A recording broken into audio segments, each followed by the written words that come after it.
that I don't mean it. It's just sad to say. Niggas killing niggas. Now that's just sad to say. Love what a nigga need. Family, no more hood dreams. Make it stop, take the pain away. Lord, can you please take this pain away? Ask me how I'm feeling. I'm just day to day. I ain't always sad. I'm just sad today. It's not that I don't mean it. It's just sad to say. Niggas killing niggas. Now that's just sad to say. There you go again. Busting your fist against a stone wall. You not using your brain. Who? What's your name? Be responsible. What's your name? For your choices as well as the consequences. Because the accountability comes freedom, and that creates unstoppable momentum. Look up when you talk to me. In the pursuit of the path you are creating. Straighten up. Who? Stand up. Who? What's your name? Love what a nigga need. Family, no more hood dreams. Make it stop, take the pain away. Lord, can you please take this pain away? Ask me how I'm feeling. I'm just day to day. I ain't always sad. I'm just sad today. It's not that I don't mean it. It's just sad to say. Niggas killing niggas. Now that's just sad to say. Love what a nigga need. Family, no more hood dreams. Make it stop, take the pain away.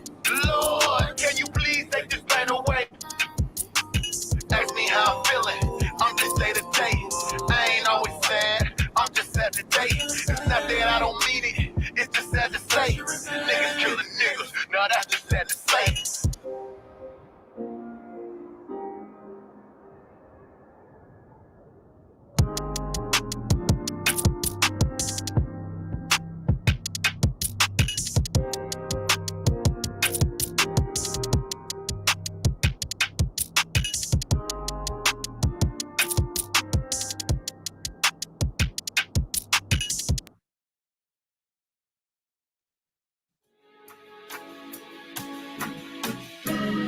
They killed, give me Isaiah 14 and 21. They did the same thing to my people. So that you said that they put millions of my people. Yes, you said, sir.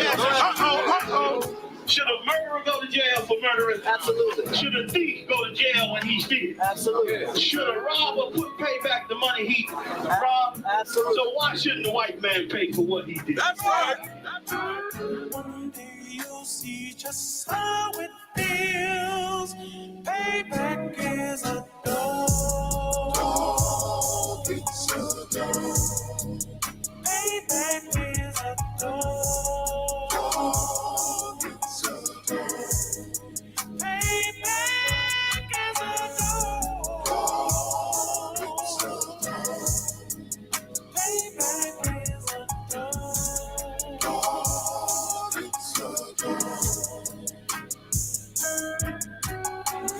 I'm in a hell of a hole, was never expected to grow. Just obstacle set in the road, that a result of me selling my soul. The story I'm telling is cold, but yet it's what everyone knows. The white man's the devil is known. America was never our home. Only a place of captivity, safe facility, hating, disfigure me. They claim that I'm lazy, be killing me. Maybe this slavery draining my energy. 400 years and counting. The trail of my tears is countless. The fact that I'm here is astounding, but I can't wait till this shit is surrounded. Ready to tangle my king and the angel, be ready to rap. Crack in the sky, nuclear missiles will make it official. I'm capturing every cracker surviving. Put them all in chains where they need to be. Slavery for me. And let the whole world see that with them in the cage and safer in the streets. Put the dog on a leash. Get resolved for the beast. 144, get the ruler show, we could all be at peace. As soon as the trumpets are sound, your kingdom we busting it down. The only way justice is found, the time for your judgment is now. You'll see just how it feels. Payback is a dog. It's a dog. Payback is a dog. It's a dog. Payback is a dog. It's a dog. Payback is a dog. It's a dog. Look, ain't no remorse in my blood slump. It won't be no compromise. Now it's time to feed the worms. Watch his body turn to flies. I clutch iron while you trust the lies. The next Glock I buy gon' be Gen 5. I get it customized. And sending shots off like farewell. Praying payback come back around like a carousel. Still remember YAHANNA's words ringing in my head like bells. Said you in his body, you fit the Lord, fuck the cocktail. Triangle choke, apply pressure to the game like I did Vondale. Payback's a bitch in a dress. She a bombshell. Revenge is served cold. I just hope they make an oxtail. Glock fresh out the box, I swear it got that new car smell. Made myself a target in a world of mad shooters. Devils design fire for our babies to pass through it. And the day of our king's reign, I'll be overzealous. They bought my jealous, I bought brand new parabellums. Someday you'll see just how it feels. Payback is a dog. It's a dog. Payback is a dog. It's a dog. Payback is a dog. It's a dog. Payback is a dog. It's a dog.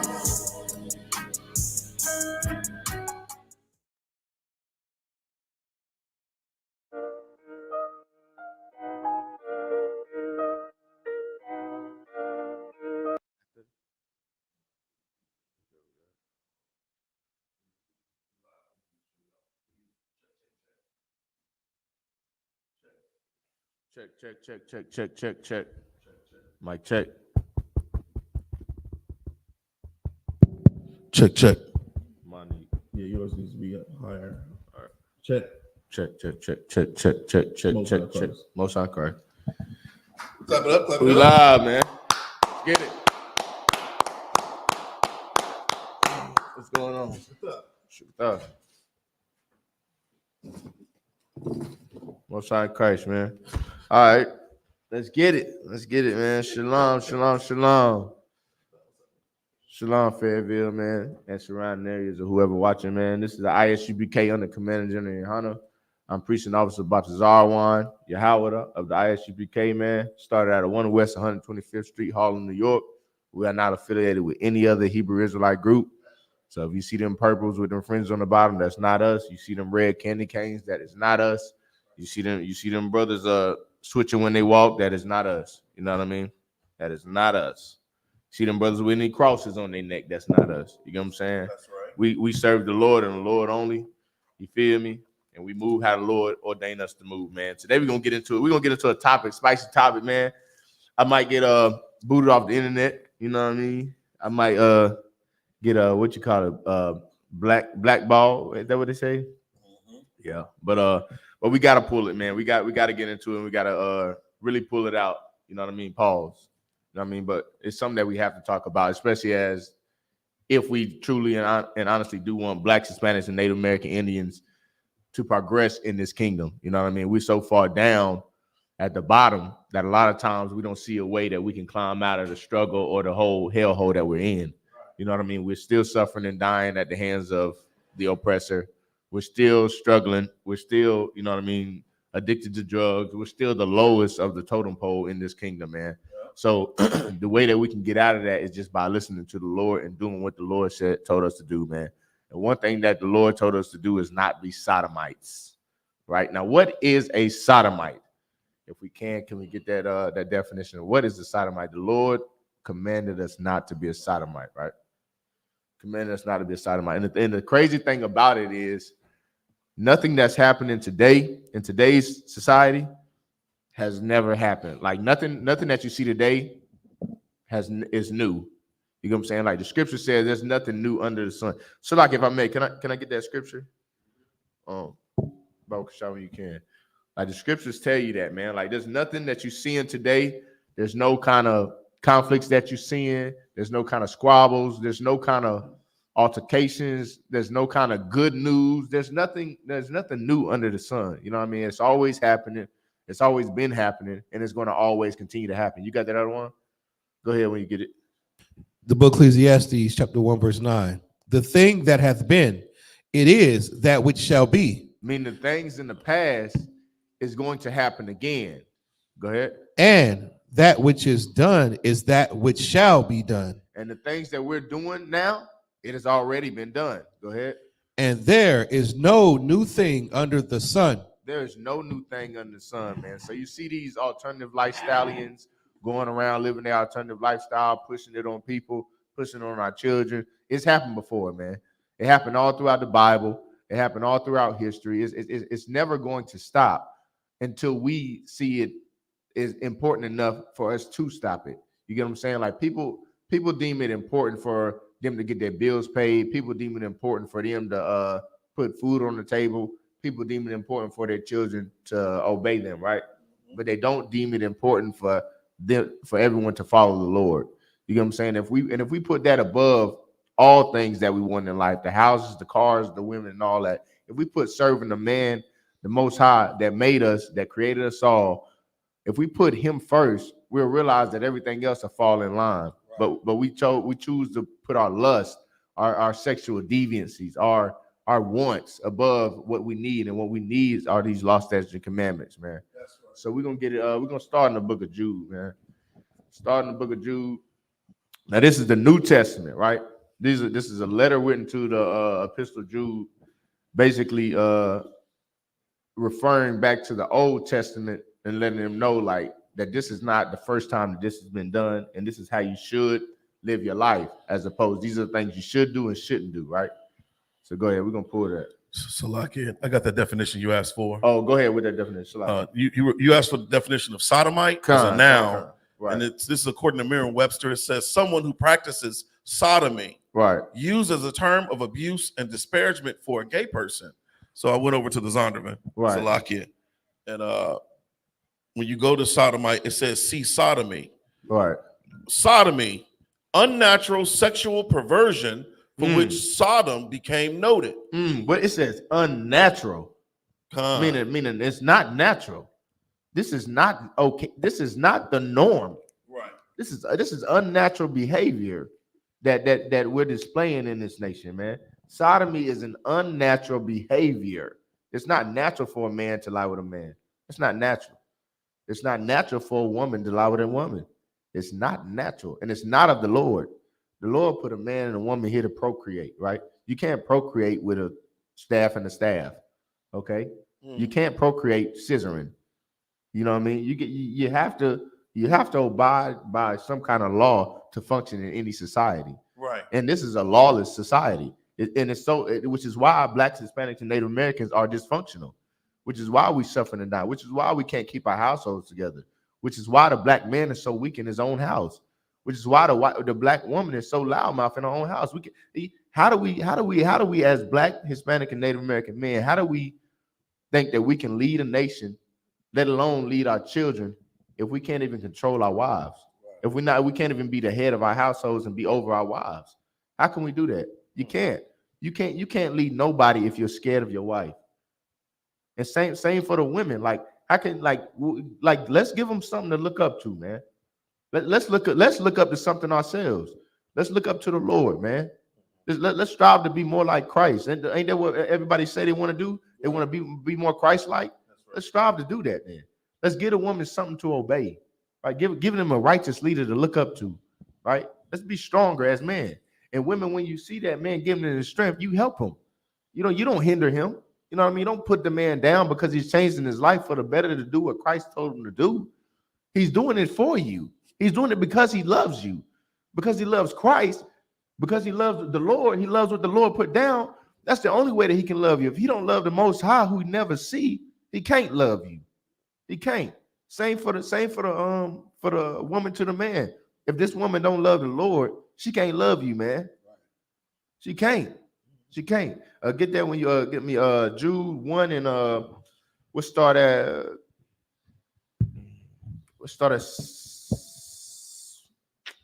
7. Let's start at 7. This is the book of Jude, chapter 1 and verse 7. Go ahead. Even as Sodom and Gomorrah and the cities about them in like manner, giving themselves over to fornication and going after strange flesh, are set forth for an example. This letter just said, man, Sodom and Gomorrah, man, that wickedness that was going on in Sodom and Gomorrah, it was set forth for an example. What the Lord sent them angels to do in Sodom and Gomorrah, that was an example of what not to do.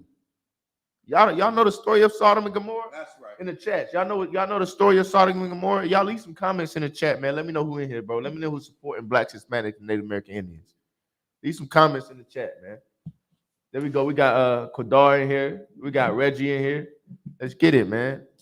You know what I mean? These people who tune in these class, man, they really give a damn about Black people, man. They really give a damn about the progression of this nation, man. They really give a damn about the Lord, or trying to, at least. You feel me? That's progression is everything, man. Big P. You feel me? But we gonna this letter was written to Jude, man. Like I said, it's talking about the Old Testament, the things of old, like the brother read earlier. There's nothing new under the sun. So the priests and prophets are writing these letters to these individuals, basically letting them know, like, look, how it was in the old is how it's going to be. But that was for a cause. They did that. That was supposed to be a lesson unto the world, but it's still going on today, and we didn't learn from it. Keep going. Are set forth for an example, Right. suffering the vengeance of eternal fire. Suffering the vengeance of eternal fire, man. The Sodom and Gomorrah got burned to ash. Right. You get what I'm saying? Got burned to ash, and the example is for us not to do it again, so we won't have to suffer the same fate, man. So we won't have to suffer. So we won't have to go through what they went through. So we won't have to burn how they burned. So we won't have to die how they died. Keep going. Verse 8. Right. Likewise, also these filthy dreamers defile the flesh. What is a filthy dreamer, man? What does it mean to be a filthy dreamer? These people that say, who do we know that are filthy dreamers in this nation? These I have a dreams. Right. These I just had a dream last night. Oh, the God sent me a vision. Who was the filthy dreamers? Go ahead. So, like, if I may, primarily the Christian pastors. That's right. Or anyone that, will take indecent liberty to go against the law of God. Right. That's the problem that we face as being Blacks, Hispanics, and Native Indians, is that we're not being told the truth in the churches. Right. And then we look to America to give us the truth, and they suppress it. Right. They say we African Americans. Right. They say we can, pursue our happiness like every other nation. That's because right. they know who we are, but we don't know who we are. That's right. We don't know we got to serve the God of this book, man. That's right. Nah, you hit it right on the head. That brother speaking to them. Yeah. The Lord is with that young man. You know what I mean? Nah, but for real, man. Like yeah, we tapped in, man. We got Kalaya Pot tapping in. Okay, let's get it. We got the luxury hair doc. Okay, Princess, I see you.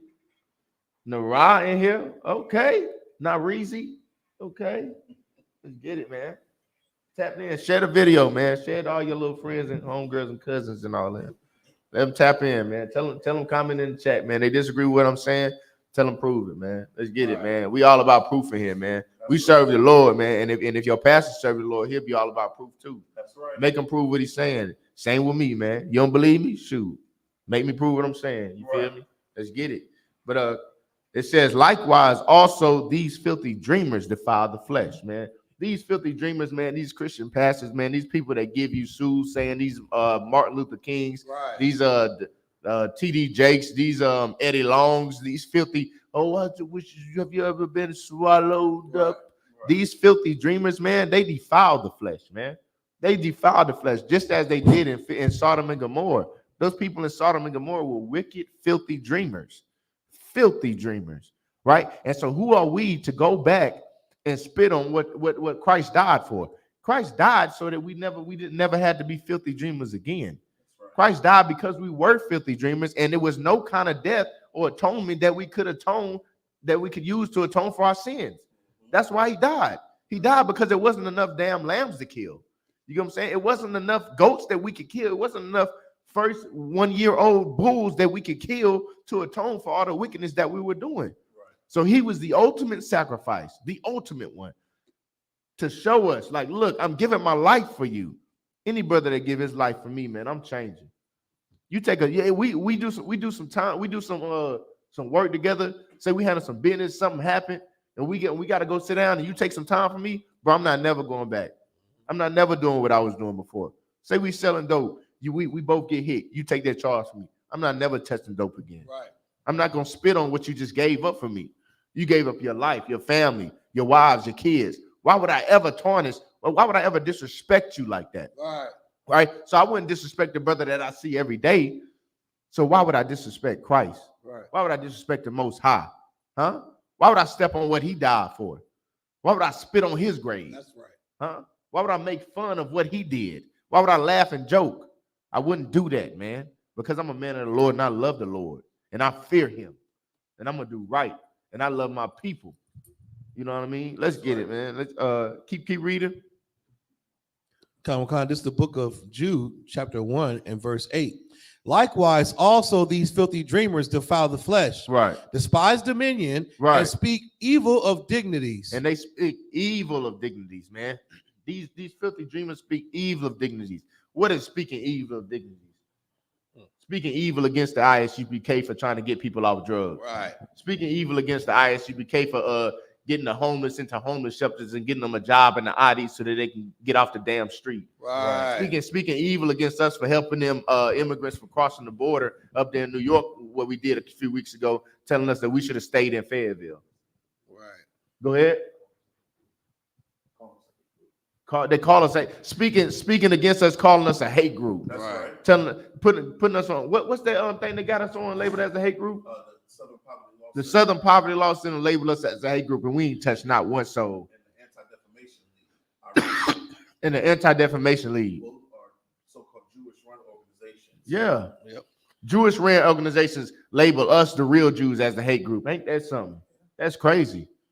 Jewish leaders label the real Jews as hate group. That's crazy. That's insane.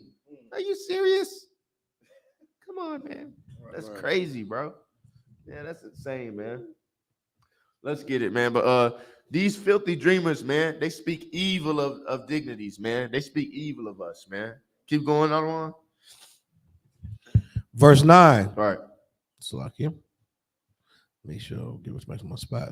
The book of Jude, chapter 1, verse 9. Right. Yet Michael, the archangel, when contending with the devil, he disputed about the body of Moses, durst not bring against him a railing accusation. Even Michael, when he was fighting against Satan to bring Moses' body into the promised land, didn't accuse Satan just like y'all accuse us. He didn't speak evil of dignities just like y'all doing us today, man. This is Satan, man.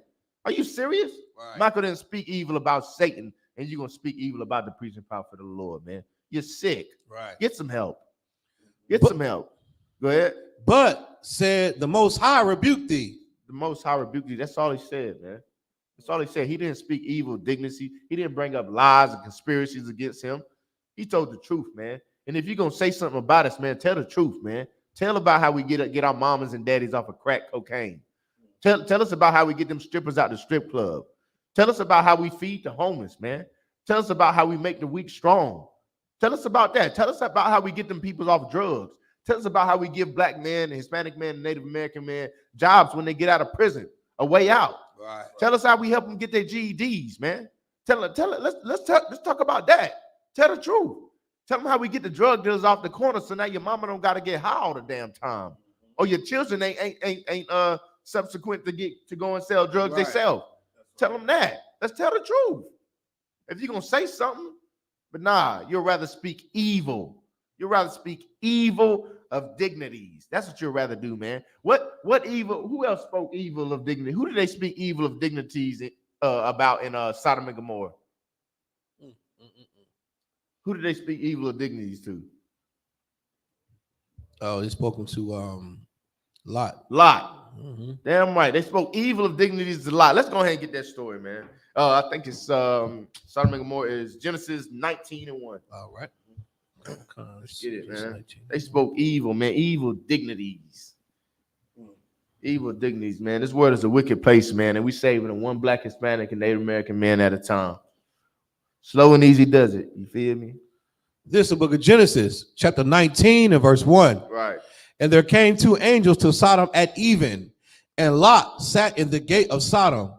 And Lot, seeing them, rose up to meet them, and he bowed himself with his face toward the ground. Lot seen these two angels come to these gates, looking like a regular man. He said, "Oh my God." He said, "Let me go ahead and say these. Let me get these brothers." Lot had a great spirit on him, man. Right. Lot had a really brotherly spirit on him. Lot knew the condition and the place that he was living in. Lot knew all the evil dignities that was going on around him. He knew all about that. He knew everything that he was around. And he seen these two innocent brothers, man, because the spirit know the spirit. He seen these two brothers, man, God-fearing brothers, and he was like, "Oh my God, let me go ahead and try to get these brothers before they get too deep into the city." Go ahead. So he caught them at the gate. Go ahead. Verse 2. And he said, "Behold now, my lords, turn in, I pray you, into your servant's house." He said, "Hey, y'all brothers, come on. Hey, look, hey, over here. Come on, get in here. Come on, please. Come to me. Let's get in this house. Come on, it's getting dark. Let's get on in this house." Go ahead. "And tarry all night, and wash your feet." And tarry all night. Let's just chill out. Let's chill out. Pop your feet up. Let's get your feet washed. It's been a long travel. Let's go ahead and get inside. Let's do it now. Go ahead. "And ye shall rise up early and go on your ways." And then you can get on up in the morning, and you can get on out of here. Go on, and you're gonna do it fast. You need to go ahead and get on up. You're gonna wash, get your sleep, get your fed, get on up and get out. Right. Now, why do you think Lot was doing this? Lot knew something that they didn't. Lot knew something that he thought they didn't. Lot was trying to save these brothers. Lot was trying to get them in and out as quick as possible, so that they didn't have to go through what him and his family had to endure their time of sojourning there in Sodom and Gomorrah. Mm-hmm. Go ahead. "And they said, Nay, but we will abide in the street all night." And Lot, they told Lot, they said, "Nah, bro, we good. Hey, we good. We outside. We outside tonight, cuz. Right. We outside, 10 toes." No. Lot said, "No, brother. No, hell no. No." They told Lot, "No, leave me alone. We good." Go ahead. Verse 3. "And he pressed upon them greatly." Lot begged them. Lot said, "Please, listen to me. Please listen to me. Right. Hear me out. Please." He pressed upon them. Go ahead.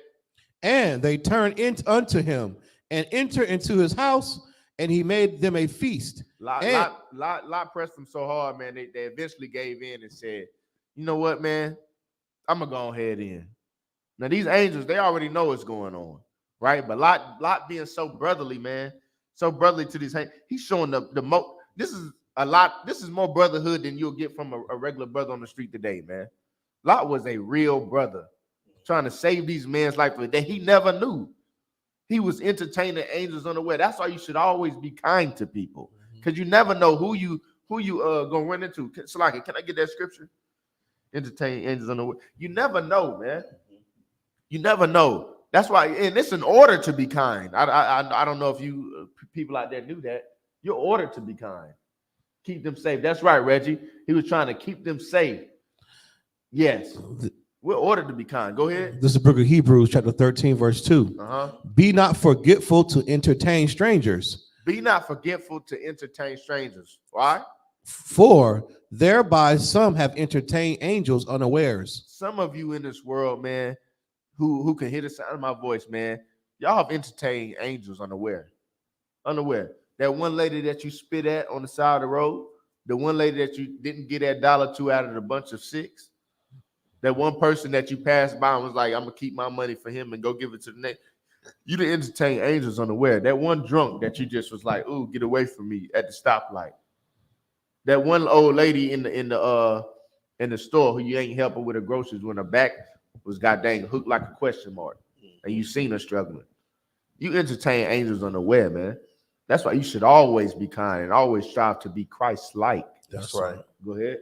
That term entertain, right, is not to entertain, like give them a show, make them laugh or whatever. It says, according to Merriam-Webster, it's to show hospitality to, right, to keep hold or maintain in the mind or to receive and take into consideration. That's right. Salaki. Or to treat how you want to be treated. That's right. To treat them how you want to be treated, which is how we so-called all grew up. Treat people how you want to be treated. But look at us today. We're killing each other. We stabbing each other in the back. We back crossing. We talking junk behind. We pillow talking. All manner of evil, man. All manner of wickedness, man. That's the thing with blacks, Hispanics, and Native Americans. We're stubborn people, man. No matter how we grow up, man. No matter what predicament we grow up in, man, we still find some way to just turn left. We still find some way to just do our own thing, man. Right. When the Lord said that his way is the only way. You know what I'm saying? His way is the truth and the light. You know what I'm saying? This the only way that we're gonna be right in this kingdom, man. The only way, right, is if we start listening to the Lord, man, and gain our strength back. That's right. You know what I mean? Gain some muscle behind what we saying, man. If you ain't got no muscle behind what you saying, you ain't got no push. You just saying, you just blowing to the wind. You ain't got no muscle. You ain't got nothing backing up what you saying. You just out here speaking. We can't do that. We're not allowed to do that because we're real priests and prophets of the Lord. But guess who do that? The Christian pastors. Ain't nothing backing up what they say, man. They don't use these scriptures to back up what they say. And if they do, it's for their own demise. It's for their own gain. It's not for you. It's not to help you grow. It's not to help strengthen your family. If a woman get mad at a man too much, Christian pastor be like, "Oh, the Lord has seen you another man." Right. That's demonic. Mm-hmm. That's so damn evil. You disgusting bastard. Right. When you rather tear apart a family than find the root of the problem and help and fix them. If the black man is weak in the home, don't tell a woman to throw him out on the goddamn road. Right. Don't tell her to leave him while he's weak and he's in his lowest state. Are you serious? You ignorant bastard. Right. You tell her to help him. You tell her to harbor down and get stronger. That's right. You tell her to be that bone he need in his back. That's what you do for her. You don't tell her to just throw him away. The same for the black man. Just when you get done with a woman and you find somebody else that you think is more appealing, you don't throw that woman away. Are you insane? So was she a piece of damn trash? Gain some strength, man. You know what I'm saying? But Christianity, man, it weakens us, man. It weakens our men. It weakens our women. It weakens our children. But the Lord, the God of this Bible, he gives us strength. That's right. He gives us strength, right? These scriptures give us strength. But that soothsayer in them churches, man, he demolishes the black family, man. He tears it down, man. Especially, here's how he does it for a lot of people who's confused. Whenever your Christian pastor say God love everybody, he's tearing your black house down. That's what he's doing. Whenever the Christian pastor promotes divorce, he's tearing the black household down. That's right. Whenever he says it's okay to eat pork, shrimp, crab, and lobster, he's tearing the black house down. Here's a small one that you would think is small. Whenever you got church on Sunday, he's tearing the black household down. Right. He's a sinning against the Lord. The Sabbath is on the 7th day. Why are we going to church on the 1st? And the Christian pastors really don't even realize what he's doing. They don't think, man. They just do what they've been doing for hundreds of years. Right. They don't know nothing about what they're doing. Not knowing that they worshiping Roman gods on the Sunday. Right. They don't know that, man. They don't know that. They just do it. People wear a cross on their neck, not knowing that it's disrespectful to the Lord, and you worshiping the damn cross. They don't know that. They just wear shit. They just wear stuff and do stuff. That's all people do nowadays, man. Whenever you just open the book, man, and just read it for yourself. Just read it for yourself. You'll see that a lot of the stuff that you do now has so much evil in it. It's not even funny. Just like that disgusting Valentine's Day that everybody just celebrated. That's disgusting, man. That is one of the most disgusting holidays ever. Where two lovers of war. Oh man, I don't even want to go over it again, man. Watch the previous class. Good night. You know what I mean? But it's so disgusting, man. That's what we push on our children, and that's what we push on our lives today. That we push that in lives. You damn near can't even turn on the TV without seeing some kind of alternative lifestyleians living an alternative lifestyle. Yeah. You know what I'm saying? You can't even turn on cartoons. Your kids. You pushing this on our kids, man. What's wrong with you?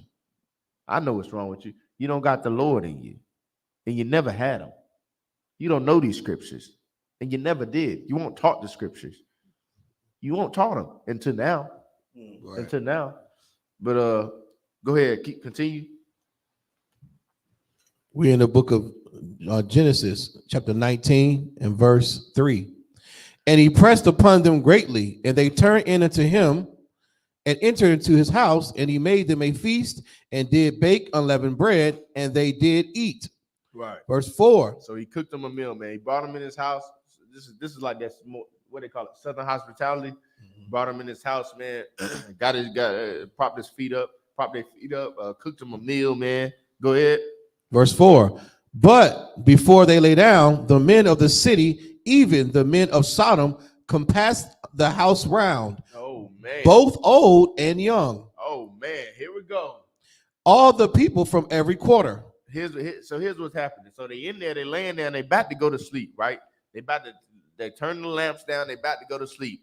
Lo and behold, here come the creepy crawlies. This is where it get a little interesting. They smelled them damn near. They seen them come in the city. They said, ooh, look at there. Where is the man's at? They came to the door saying, where is the man's? They surrounded the house. Right. Surrounded it. Ooh, we new meat. Can't wait to get it. Knock, knock. Go ahead. Oh, Salakia. Verse 5. And they called unto Lot and said unto him, Go ahead. Salakia, where are the men which came in unto thee this night? Oh, Lot. Oh, Lottie Lot. Lot. Where the men's at? Right. Where the men's at, Lot? We know you got them. Come on, Lot. Lottie da. No, Salakia. You know what I find so disgusting about this is that, you know, the spirit that was on them was operating like a virus. That's right. Like bacteria multiplying, replicating. Yeah. They said the old and the young. That's crazy. And so it's crazy because, you know, this is going to be a continual thing. This is going to be a perpetual thing.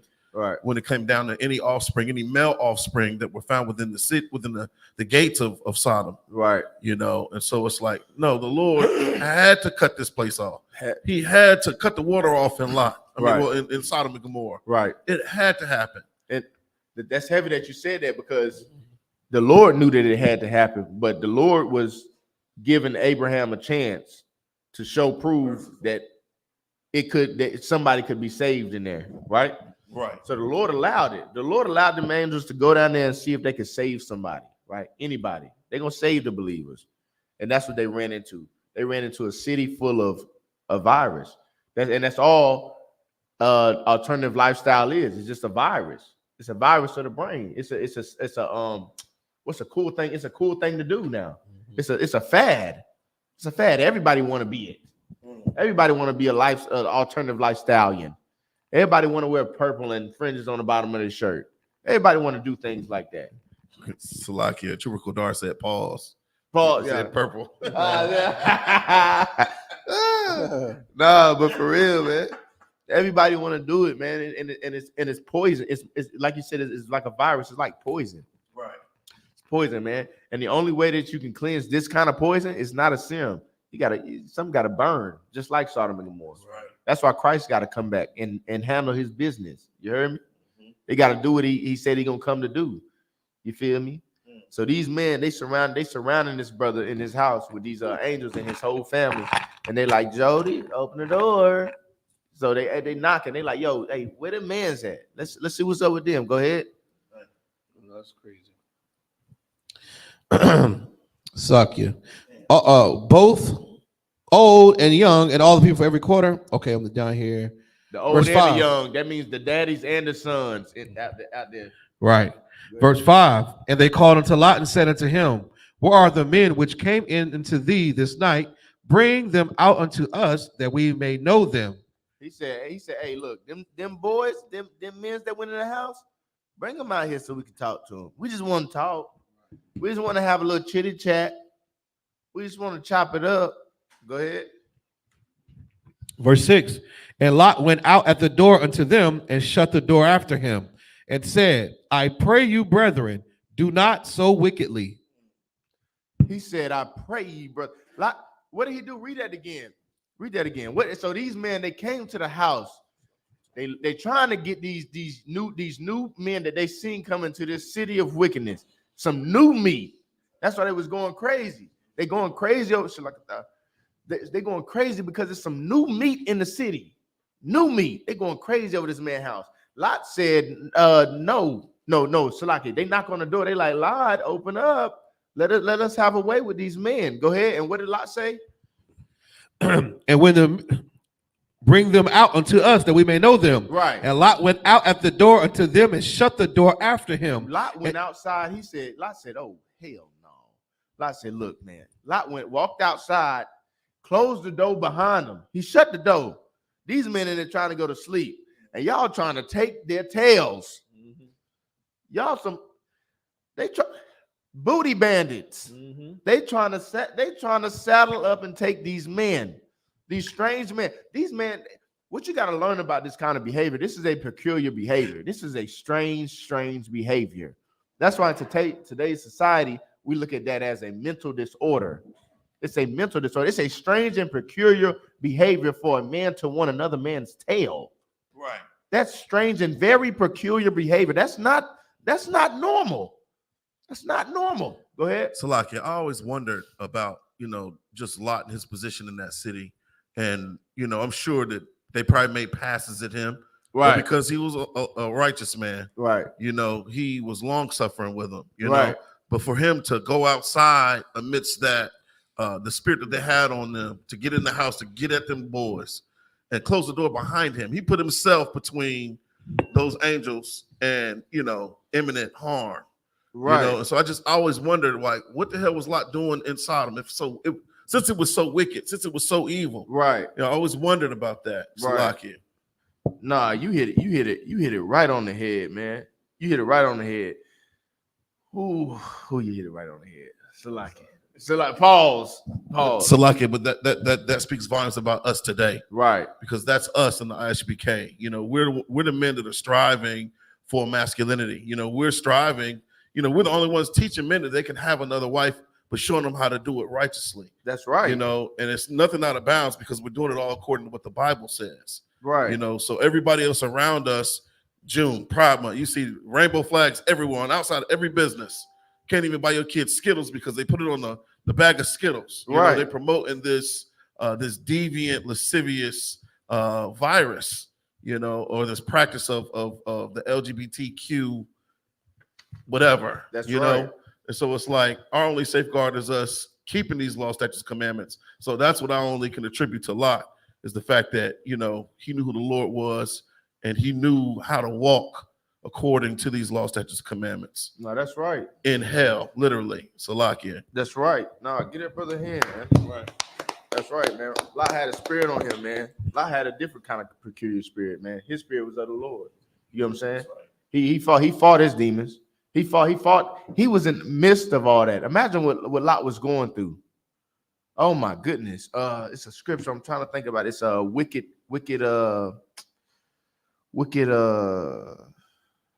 good night. It's slipping my head now. But it's a scripture that talks about what Lot went through. You know what I mean? While he was there, man. Like what he had to suffer it. It's on the tip of my tongue. With Lot suffering wicked speech. It's wicked. I don't know. The brother find it, but it talks about what he suffered while he was there in Sodom and Gomorrah. I think it was in 2 Peter 2. Try that. But yeah, man, Lot want nothing to play with, man. Lot want nothing to play with at all, man. And that's right. And we can learn a lot from Lot. We can learn brotherhood from Lot. Is that it? 2 Peter 2:7. Yeah, go ahead, read that. Salaki, if I may. It's the book of 2 Peter, chapter. Hold on, Salaki. Why this thing is doing this? The book of 2 Peter, chapter 2, verse 7. Right. And delivered just Lot, vexed with the filthy conversation of the wicked. Lot was vexed with filthy conversation of the wicked while he was living in Sodom and Gomorrah. He was vexed. What does it mean to be vexed? We're vexed every day. When we go out there and we see a man kiss another man, well, that vexes your spirit. Man. Right. Lot was vexed every day in Sodom and Gomorrah. He had to fight that every day. Every day. You go outside and you see that all around you, and that's all you see. You don't see not a lick of righteousness, Right. not a lick of what the Lord laid down. You just see evil, wicked behavior. Go ahead, keep reading on that. Vexed means annoyed, frustrated, or worried. Annoyed, frustrated, or worried. He was going crazy. It was hurting him to see this. Go ahead. Right. Verse 8. For that righteous man dwelling among them, in seeing and hearing, vexed his righteous soul from day to day with their unlawful deeds. Unlawful deeds, man. This vexed him, man, seeing people sin against the Lord, man. And him to keep that spirit. Imagine what kind of strength you got to have to be in the midst of all that and to still serve the Lord. Imagine the type of strength you have to be around a whole lot of alternative lifestyleians and still not turn that way, but still serve the Lord. Right. Imagine what that looks like. Where you're looking at it, the I.S.U.P.K under Commander General YAHANNA. Right. You seeing men that are vexed every day with all these manners of evil going against the Lord. We're vexed every day, not just with the LGBTQ community, not just with alternative lifestyleians. We're vexed with the drugs, man. We see our men, women, and children on drugs. We see our men, women, and children on strip clubs and strip poles. We see all these manners of evil in this nation, man. We're vexed every day. But somehow, some way, we got the strength to still do what the Lord said for us to do, man. These are some strong men in the I.S.U.P.K. Give it up for Commander General YAHANNA and the I.S.U.P.K. You know what I mean? Let's give it up for the truth, man. Give it up for the soldiers of the Lord, man, that's really putting down and doing what they need to do for their people. You feel me? Right. And you see brothers all day talk down on us. But what are you doing for Blacks, Hispanics, and Native Americans? Huh? What are you doing for the building of the kingdom? What are you doing to progress your people in this damn society? Not a damn thing. So you should shut your mouth with your evil talk against these priests and prophets of the Lord, man. These men are striving to be perfect, just like Christ was, man. These men fight their demons. These men see brothers have demons and they fight them with them. These men ain't scared of nothing, man. We ain't scared of nothing. We fear nothing but the Lord in here, man. These some warriors in here, man. Y'all need to give us our respect, man. So said the Most High. Go, but we're gonna continue on the. Let's get back to Lot, man. Go ahead, Aaron. Book of Genesis, chapter 19 and verse 7. Right. And said, I pray you, brethren, do not so wickedly. Lot went out there pleading with him, man. Closed the door behind him and went out there pleading with him. Hey, look, y'all, please. Like, look, I know how y'all is. I know how y'all get down.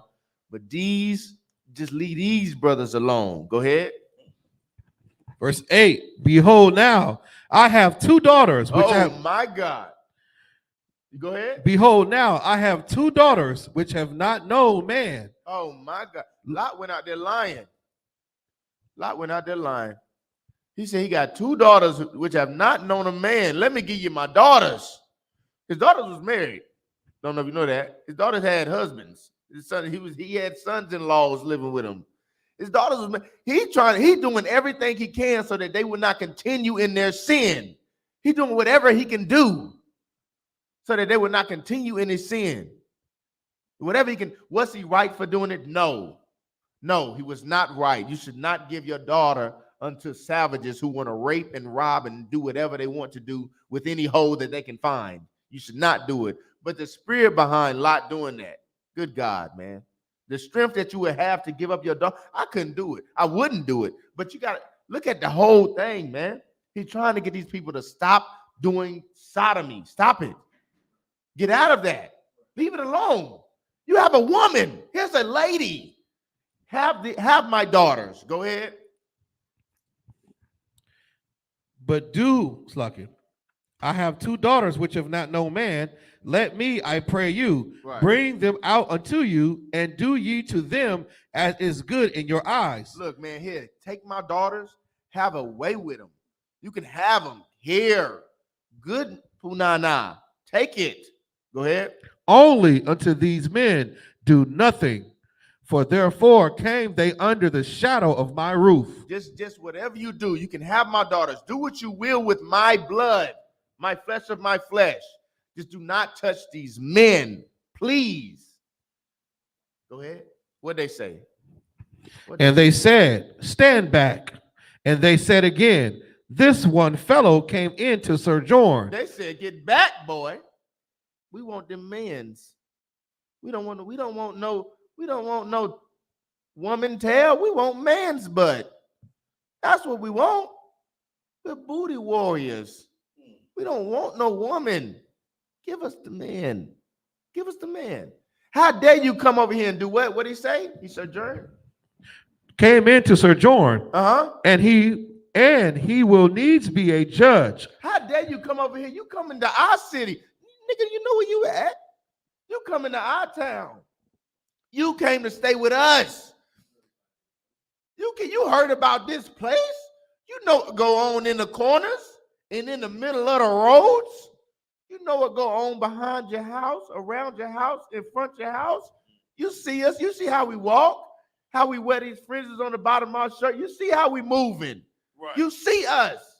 And you're going to come in here and try to judge us? You see this purple? You see it. And you're going to come try to judge us? How dare you? Go ahead. Now we will deal worse with thee than with them. Now, nigga, if you don't move out the way, guess what? It ain't going to be them that we digging in. It's going to be you. Yes, sir. We ain't had you yet either. Ooh, yeah.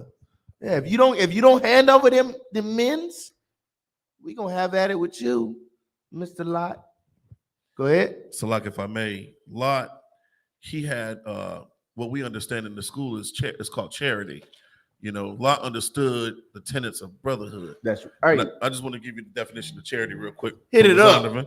Yes, sir. It says charity in the Bible never means giving to the poor, right? But always a God-inspired love, which includes respect for and concern for the welfare of the loved one. Oh, man. You're not going to find more charity in a brother than you find in the I.S.U.P.K under Commander General YAHANNA. Yeah, right. Oh, that word is heavy. You gave me a good word to put in my vocabulary. You know what I mean? We got charity in here. You know what I mean? We got charity and a lot of it. You know what I mean? We give and we take, but we do it righteously, right? We take the evil, the scorn, the tarnishment that society has put on you, and we give you a righteous way to live, right? We take on all your burdens, we take on all your sorrows, all the stuff you done been through, all the hate you done had to deal with your whole life. We take it on, and we give you a way to walk through it in strength. We give you strength to walk through it yourself. You know what I mean? That's how you live righteously. That's how you be a charitable person. You know what I'm saying? Go ahead with that. So Lot went outside to tell them, like, look, y'all, look, they off limits. They said, Lot, stop playing with us. Who are you to come here and tell us how to live our lives? This is our city. This is Fayetteville. This is my city. You can't tell me how to live here. You can't tell me how to live here. You can't judge me. I'm gonna be how I am. You came here. Now, if you don't move, we're gonna take you instead of him. Go ahead.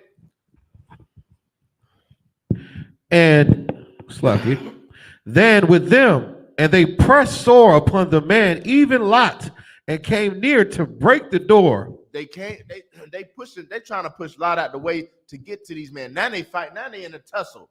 Lot doing all he can to keep them out. And the men began to help Lot. Go ahead. The angels. But the men put forth their hand and pulled Lot into the house to them and shut the door. The angel said, look, man, hey, why you have a shot for what you're doing? But enough is enough.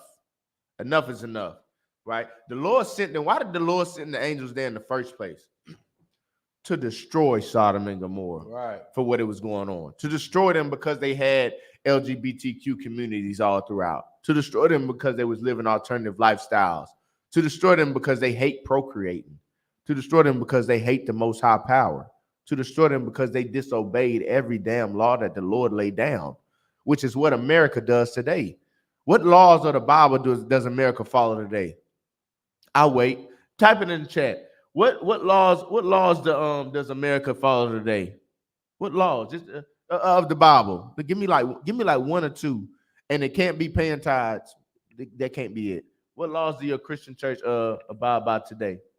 One law. Just give me one. I'll wait. I'll give it 15 seconds. 15 seconds. Your fingers work. Come on. What laws? I know y'all ain't just tuning in the class, pressing the like button and dipping out. Y'all got a little more than that. You know what I mean? What laws does the Christian church follow? You know why ain't nobody replying? Because it ain't none. Right. It's not one. It's not one. It's not one law that the Christian church follows, man. They have church on Sunday. They edging up every corner of their beard that they can reach. Right. They taking more than 10%. Good God. They taking 10% plus another 7 plus another 3 plus a 2 and a 1. Past appreciation. They stealing from you. And what do they give back? What if your lights go off? You think your pastor gonna help you? Right? What did Joel Osteen? What happened when we had that big old freeze over? All them homeless was freezing outside his church. Right. And his doors was closed, and it was a warm place in there. How much did that building hold?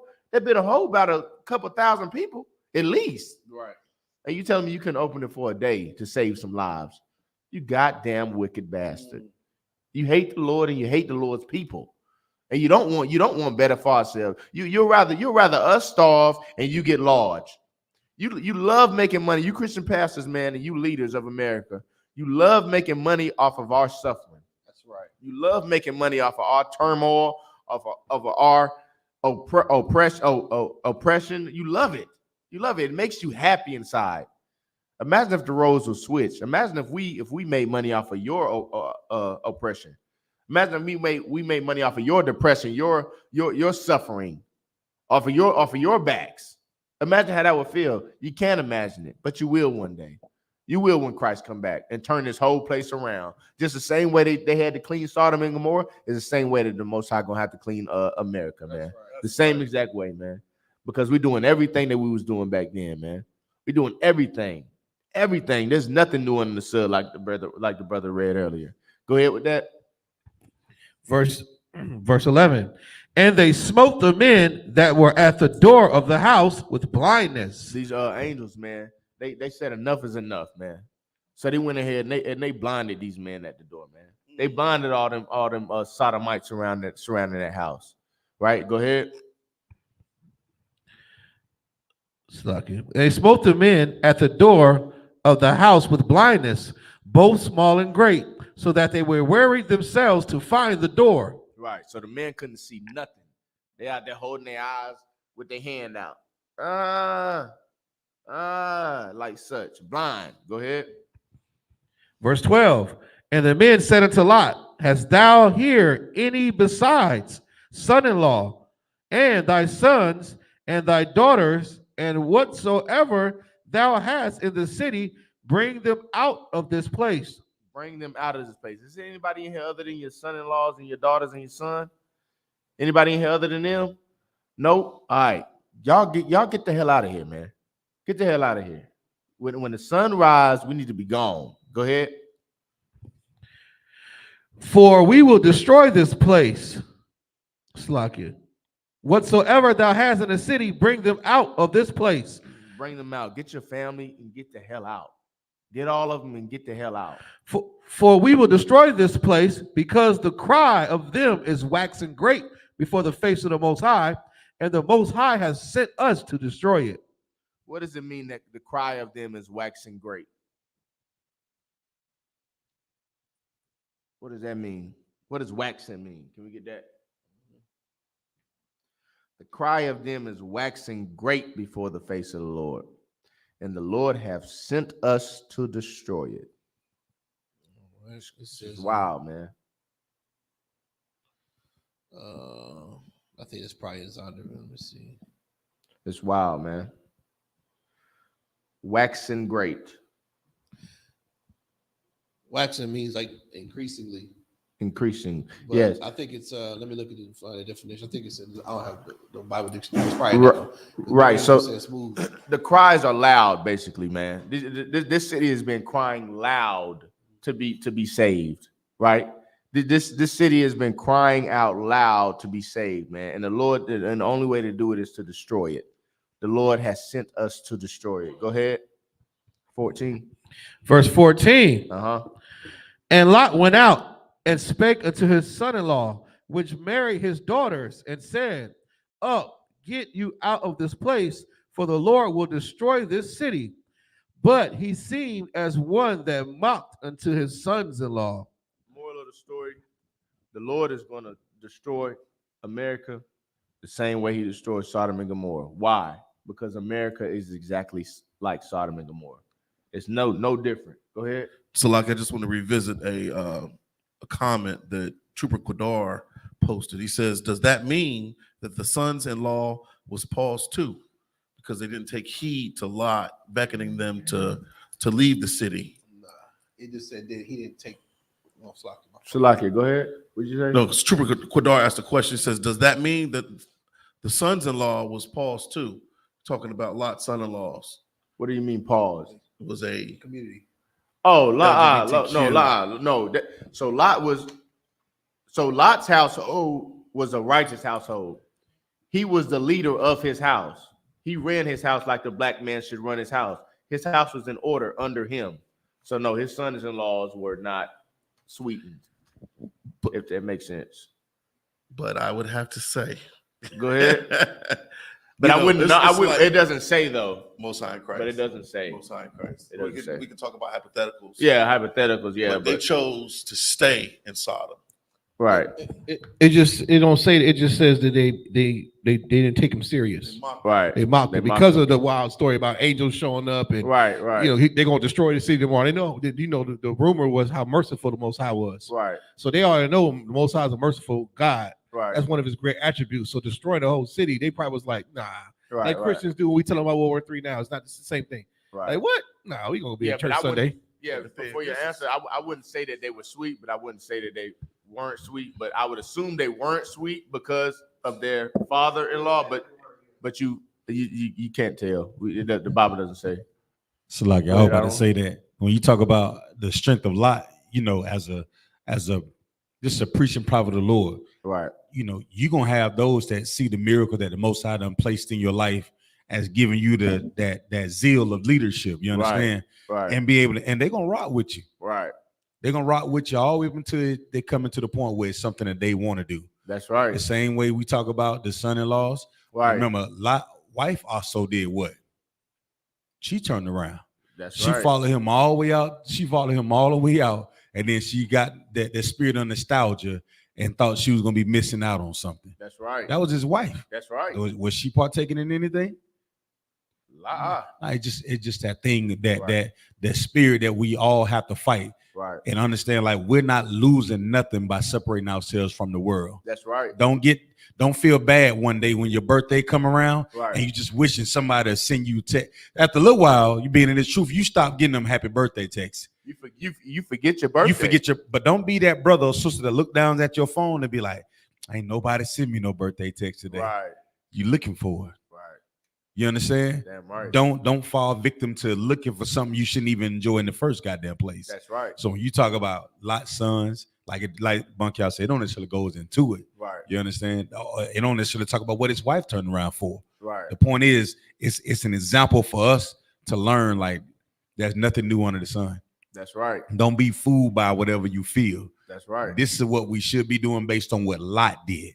That's right. That we seen what Lot did to fight against the spirit of the men that was in Sodom and Gomorrah, and seen that the Lord sent angels to destroy that city. You understand? Right. That's what we focus on. That's right. That's how it goes. You can be nostalgic by anything. Right. You understand? But you have to fight that. Fight all of that with his son-in-law and even his wife. Damn right. We have to stay focused. So great question though, the water. But Lot led. He did what he was supposed to do. That's right. All right, Most High in Christ. That's right. That's right. And I'm gonna piggyback off a couple of things you said. You said you don't. You said we don't necessarily. What do you say? We scared to lose something, right? Lose a piece of ourselves. But what we don't realize is what we gain from losing that, right? So as a man and you in the world, and you lose the fact that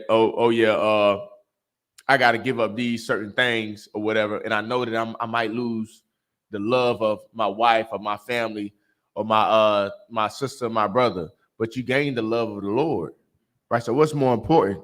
What's more important? Your wife loving you, your son, your kids loving you, or the Most High loving you?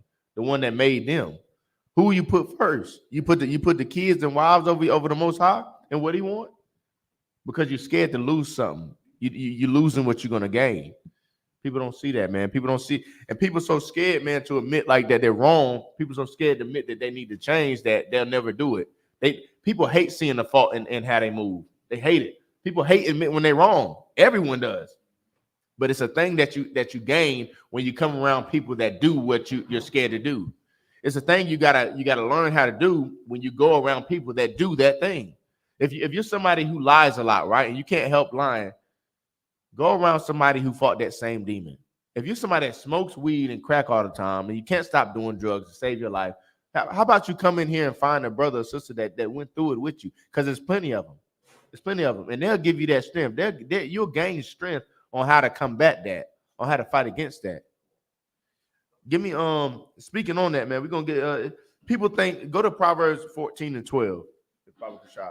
People think it's like, people think that the way that they're living their life, there's nothing wrong with it at all, right? They think that well, I'm not suffering and dying, I don't have no diseases yet, I got a good job, I got a nice house, I got a wife, I got a kid, I'm living good, man. How I'm living is appeasing to the Lord, man. Not knowing that the way that they think they're living is opposite of what they should be doing. Go ahead with that. The book of Proverbs, chapter 14, verse 12. There is a way which seemeth right unto a man, but the end thereof are the ways of death. There's a way that seems right to men today, right? There's selling drugs when you're making that money and you feeding your children and they're getting clothes. That feels right to you, man. Your children get to go to sleep with a full belly tonight. They get to go to sleep clothed. They get to go to sleep in a warm house. You got your bills paid and all that, but someone suffered because of how you live in life. Your way of life is leading to death for somebody. If not you, your kids. If not your kids, the person you sold the drugs to. What happens when you say that? Well, you might think it's just weed. What if that man got a little anger problem? He go home and he smoked that weed and beat on his wife. You contributed to that, brother. What if it's nothing but a little bit of coke? What if he got a problem? What if he coking in his heart stop? What if he do that in his heart stop? You're contributing. What if you're selling drugs and you go out there and somebody want to rob you and kill your kids and your family and leave you? What if they kill you and then leave your family? Now your family got to grow up fatherless. Your kids got to grow up fatherless. Your woman's a widow now. People, we don't realize the detrimental effects of what we're doing until something happens, which is sad. It's sad as a people. Us as Blacks, Hispanics, and Native American Indians, we got to really come to a term where the way we living and the way we've been living and the way we was taught to live is not right. It's not right to sell drugs. It's not right to do drugs. Come from somebody that did the most and sold the most. That's not right. You're destroying families. You're destroying family. You get the right to destroy their family, right? You get the right to sell their family drugs. You get the right to throw money on their daughters on a strip club. You get the right to have sex with their daughters and throw them away. You get the right to do all these manners of evil. But imagine if it was your child. Imagine if it was your little girl, right? Imagine if it was your wife. Right. Huh? Let's imagine that. Imagine that. You get, for women, you get the right to talk down and call your man stupid. He weak. He a bastard. He ain't gonna never be nothing. He a felon. Boom, boom, boom. This, that, and the third. You can do that to him. But imagine if somebody did that to your son. Imagine somebody talk down to your son. We don't realize that. But then when your son grow up, don't let no woman touch you. Don't let no woman beat. But you beat on his daddy. We got to evaluate the hypocrisy and the things that we're teaching our children. We got to evaluate the hypocrisy and the way that we live in our lives. Because Blacks, Hispanics, and Native American Indians today are walking hypocrites. Right. We're walking hypocrites. We tell you all day drugs are wrong. Don't be smoking, but we smoking right in front of our kids. We tell you all day don't do that. We tell our kids don't get high. You don't want your kids getting high, but you high as hell right now. What are you doing? You tell your daughters don't be hoes, but you laying with another man and you got a man at home. What are you doing? You don't want your daughter to be a hoe, so you don't be one. You don't want your son to sell drugs, so you don't sell drugs. Right. She know who you FaceTime, and she know all them dudes you be talking to on the phone. Mommy, who is that? You ain't never heard that? Go in the living room. That's what y'all tell her. Ain't that right, Karal? They tell the kid go in the living room. The dude smacked the kid in the back of the head. Go on, get out the way. Go in the front. Me and your mama talking. This is disgusting, man. This society we living in is disgusting. And the only way out of it is through the Most High power, man. Only way out of it. Read that again and then give me Psalms 1 and 1. Only way out of it, man, is through the scriptures, man. This is the book of Proverbs, chapter 14, verse 12. Go ahead, Salakia, through the I.S.U.P.K under Commander General YAHANNA. That's right. Go ahead. There is a way which seemeth right unto a man. There's a way that seems right to a man, man. That way that you live in your life, man, it seems very right to you. It seems like it's getting you someplace. You're so successful with your job. You're doing good in the so-called in your household. Your woman look at you like you're great. Bim, bam, boom. Go ahead. But the end thereof are the ways of death. But the end thereof are the ways of death, man. That lifestyle you live in is going to lead you to die, man.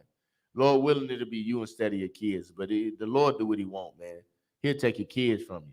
He'll take your wife from you. He'll take that little job you think you live in. He'll take that little bit of money you get from something dope. He'll take your eye out and let you live. He'll take your legs out and let you live. The Lord will make you have a stroke and you can just see out one eye.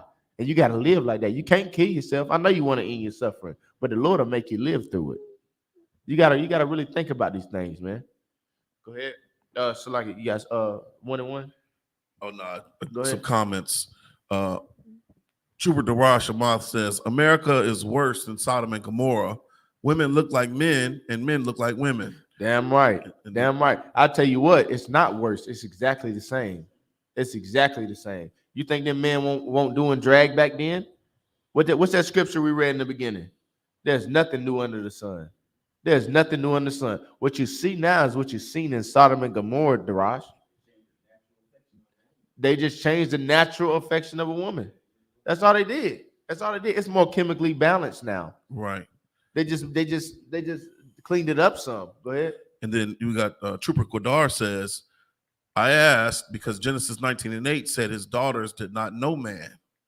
Talking about Lot's daughters in Genesis 19:8, where Lot basically told the men that his daughters didn't have any men. Right. So, Laki, I got to get clarification on that because I believe that it was a lie, but I'm not sure. Let me get clarification on that, and I'll break it down for you when I see you. So, Laki, on verse 14, if you drop down to Genesis 19 and 14, it says, and Lot went out and spake unto his sons-in-law, right, which married his daughters, right, and said, up, get you out of this place, for the Lord will destroy this city. Right. But he seemed as one that mocked unto his sons-in-law. Right. So I would assume that his daughters did have husbands, but I would just get clarification for you later, and you know what I mean, we'll chop it up there.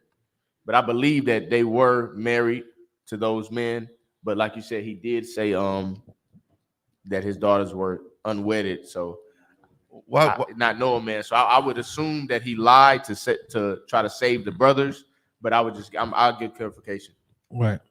I'll say, or it could too be the fact that, you know, if it said they hadn't laid with a man, did somebody say it said that?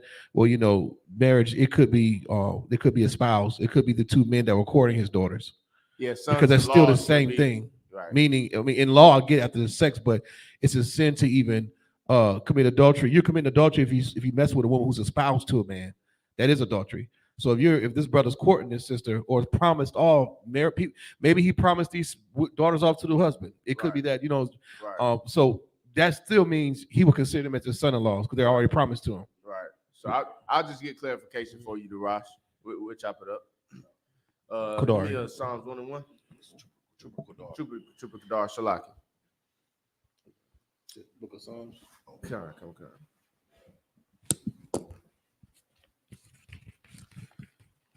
Let's get it, man.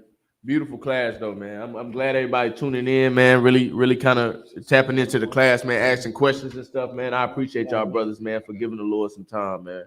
For real. Clap it up for the people watching. Y'all doing y'all thing, man. Y'all paying attention. Y'all showing due diligence, man. The Lord see it too, man. 101 in. Go ahead. Psalms 1 and 1. 1 and 1. Come. Oh, okay. I thought you said 1 and 1. It's lucky, brother. You 12, the book of Psalms, chapter 1, verse 1. Uh-huh.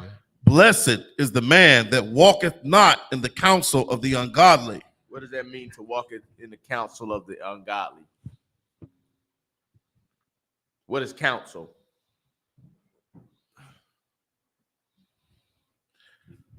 counsels like advice, Right. or you in the direction, Right. guidance, Right. you know. So guidance. So what is it? Read it again now. The book of Psalms, chapter 1, verse 1. Uh-huh. Blessed is the man that walketh not in the counsel of the ungodly. Blessed is the man that walketh not in the counsel of the ungodly. So you're not following that, whatever. You're not. If you're a woman, you're not leaving your man when your pastor say leave him.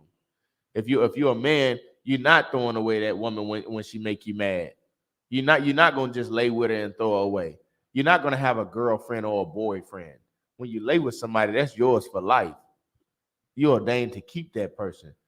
The counsel of the ungodly will be what? Well, give me an example of the counsel of ungodly. Woman, thou art loose. Woman, thou art loose. Right. Counsel of the ungodly. Yes. Ooh, we swallowed up. Yes. That's an ungodly brother. If I ever seen one. Who else gives you counsel? Who else is a counselor of the ungodly? Give me another one. Eddie Long. Right. Mm-hmm. Kirk Franklin. Man, that T.D. Jakes. Ooh, wee. Lord have mercy. Give me another one. Joyce Meyer. Joel Osteen. Joel Osteen. Theft Your Dollars. Those are counselors of the ungodly. And blessed is the man that does not follow that counsel. Go ahead. Nor standeth in the way of sinners. Nor standeth in the way of sinners. What does that mean? Standeth in the way of sinners. Keep reading. Go ahead on. Like going to a purple parade. Right. Supporting the LGBT community. You out there rallied up with them. Going to church. Right. Putting money in the collection plate for the pastor's boyfriend. Right. Or going to trap house. Yeah. Or going to a birthday party. Right. Or going to a Alpha Phi Alpha party. Right. Celebrating the fives of the Alpha Phis and stuff. Right. Throwing up the nukes is the nukes. Going to a step show. Yeah, going to a step show. You know what I mean? Stomping the yard and stuff. Huh? Yeah. No, that's the old man. You know.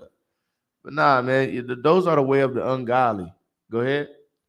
Nor sitteth in the seat of the scornful. Nor sitteth in the seat of the scornful.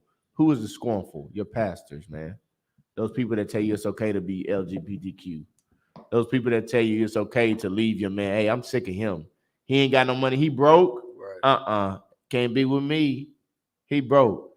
And who the hell are you as a woman to tell your man that you're not gonna listen to him because he don't got no money? Right. You idiot. Right. Are you insane? So now the amount of money tells you how much you're gonna listen to him. Are you slow? So like, well, when you worship mammon. Yeah. When you're worshiping other gods. Go ahead.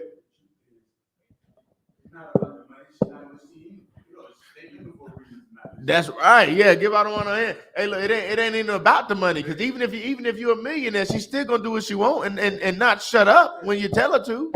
That's why a woman. I was talking to a woman the other day, man. She was like, why do you say shut up? Or why do you say shut up, and why do you use bitch? I said that's a great question, sis. I said I'll break it down for you. I said, what if I told you to be quiet? She said, I look at you like you're stupid. I said, you know what? That's you onto something. I said, what if I said, please be quiet? If we arguing and I say, be quiet, just be quiet. Right. She said, I'll tell you who you're talking to. And then what if I said, then shut your mouth? She said, I'll say who you're talking to again. I said, okay. Now what if I said, shut up? Shut your damn mouth. She'd be like, who the fuck is you talking to? I said, you know why I got up to the shut up, bitch? You know why I got that far? Because be quiet didn't work. And guess what does work every now and again? Ever so often, the shut up, bitch. The be quiet never, ever worked. Never, not once. The please stop. Yeah, the stop, please. Stop real quick. Just let me talk. It never worked. So it got to a point where now I got to say shut up. Right. Now the shut ups, it was working for a little bit. Now shut up don't work no more. Now shut the hell up. Shut the hell up worked for a week. Now that don't work no more. Now shut up, bitch. That gave me a good little month. I got a month of that. That's what happens. Patience wears thin. That's what I told her. Patience wears thin. You get with a woman that's all he-he's and ha-has at first. It's great at first. It's lovey-dovey, kissy-touchy. It is. It's babe, we don't do that. We don't move like that. It's no, you do it like this, baby. You do it like this. No, don't do that. That's stupid, mama. Let me talk to you. Hey, come on over here. Let me break it down. You see how we do it like this? Boom. Now, when they keep doing the same thing that you talk about, your patience gets thin. Right. It's not gonna be oh, baby, don't do that. It's gonna be, are you slow? Please don't do that no more. Stop it. You're gonna hurt yourself. Same thing with a kid. They put in their hand and say, hey, Papa, don't do that. You'll get shot. They keep doing it. Stop doing that. Stop it. Don't do that. Get your ass off the. Right. It get thin. Right. So sometimes it takes a little more. And then they want to wonder why when you get another woman, they be like, oh, well, you talking to her tonight? Yes, because I got patience with her. She's new. But sooner or later, she's going to get like you, and then the shut up's going to come out. Lord willing, they don't have to get up to a shut up bitch. But they just might. Right. Because y'all women, y'all don't want to listen. You don't want to listen. But then you know what can happen? When you finally get in your head, I never have to say shut up bitch again. Right. Never in my life. Never in my life. I never have to say shut up. You know what to go back to? Be quiet, baby. Quiet. Hey, mama, just chill out. It'll be just that. Because now you learn how to listen again. You learn how to listen again. That's all it takes, man. Different strokes for different folks. You know what I mean? We U.P.K soldiers, man. We look, you know what I mean? We fear the Lord and not women in here. And we love our women so much. Oh, we love them so much. Oh, we love y'all so much. So much. Shut up, bitch. Shut up. Mm-hmm. We love y'all so much that we're going to correct you when you're wrong. Right. And sometimes that correction comes with a shut up. Or it might come with a shut up, bitch, every now and again. It just might. It just might. But we're going to go ahead and pull. Give me, read that again. Psalms 1:1 for me. This is the book of Psalms, chapter 1, verse 1. Blessed is the man that walketh not in the counsel of the ungodly, nor standeth in the way of sinners. Listen, we gotta walk in the counsel not of the ungodly. Give me Ecclesiastes 7:1. We gotta walk not in the counsel of the ungodly. We gotta walk in the counsel of the godly. What is the counsel of the godly? The counsel of the I.S.U.P.K under Commander General YAHANNA. Why do I say that? Why do I say that the counsel of the I.S.U.P.K under Commander General YAHANNA is the counsel of the godly? Why do I say that? I say that because we are actually doing what God told us to do. Right. We are doing what the Lord said to do. That's right. We are great leaders in authorities over our women and children. We're great leaders in the Black, Hispanic, and Native American community. We're not sinners. Right. We're strong Black, Hispanic, and Native American men. We don't do what we want to do when we want to do it. We follow orders. That's somebody who you can take some counsel from. That's somebody who you can follow. That's right. A man that's not scared to tell his woman to be quiet when she's getting out of line and calling him a stupid bitch. Calling him one. A man that's not afraid to tell a woman, look, I'm poor, but you still listen to me. I'm over you. No matter how much money I got. Money don't tell you whether you can listen to me or not. God tells you whether you can listen to me or not. That's right. That's what tells you. Money don't make me the head of the household. God made me the head of the household. This right here made me the head of the household. I don't give a damn if I'm piss poor. You better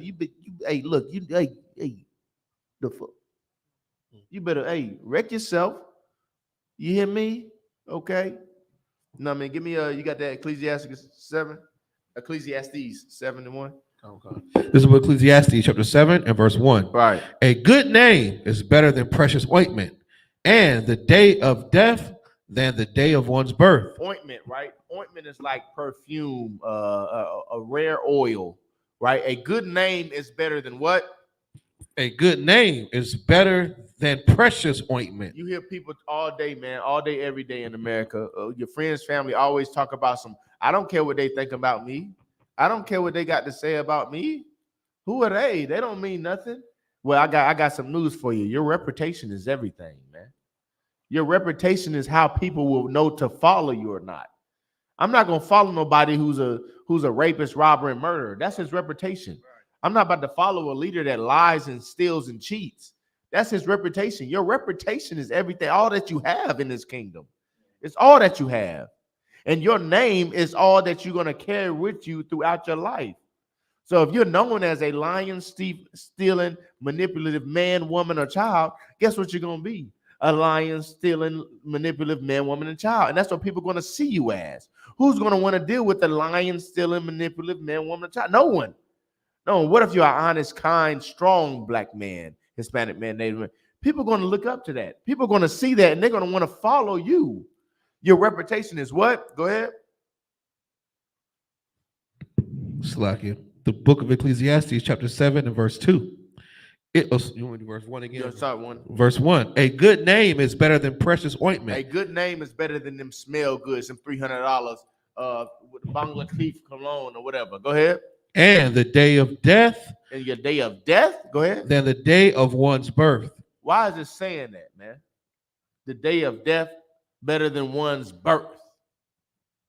Why is it saying that? Let's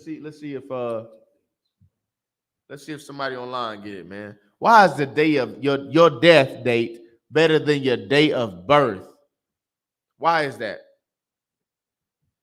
Now, mind you, on topic now, the scripture is talking about your reputation. Your reputation. Let's see if somebody can get it. Why is your death date better than the day you were born? Context, right? This is a class. We're teaching you how to break down the scriptures. This is a class. Why is your death date better than the day that you were born?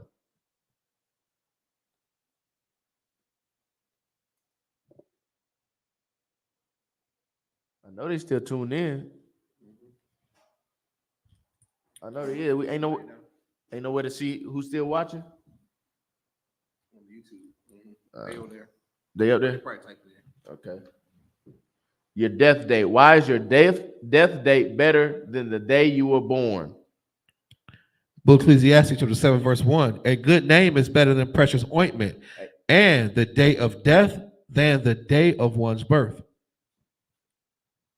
Your reputation, man, the life that you lived throughout, the things that you did on this earth, and you dying knowing that you were a good man, that's better than the day you were born, because you had nothing before you were born.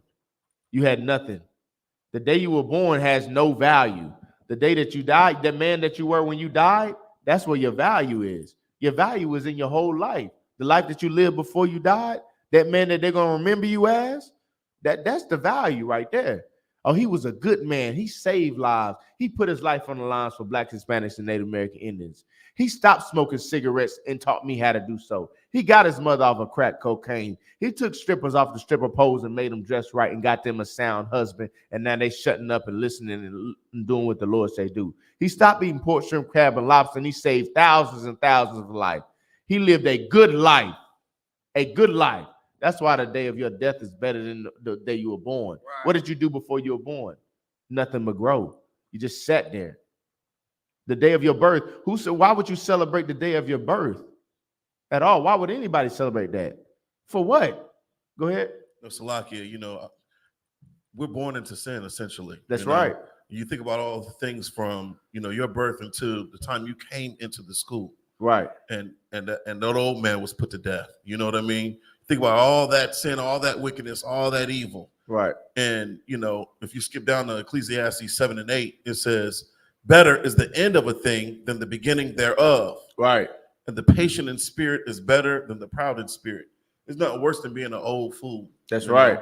And I'm proud, Salak, I hate to say that I'm proud, but I'm grateful to see a brother that's older than me realize and recognize that he was a sinner. Right. And he actually repented and put on all black and came and sat at my feet, came and sat at your feet. Right. To learn these laws, statutes, commandments. Right.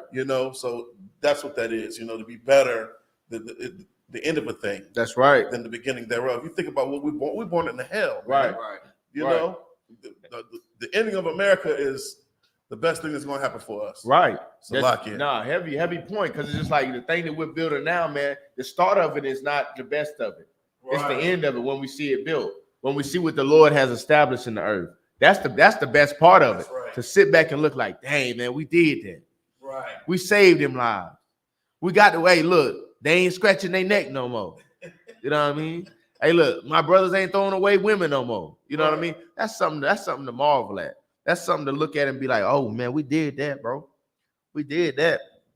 We separated finally, and we grew from it.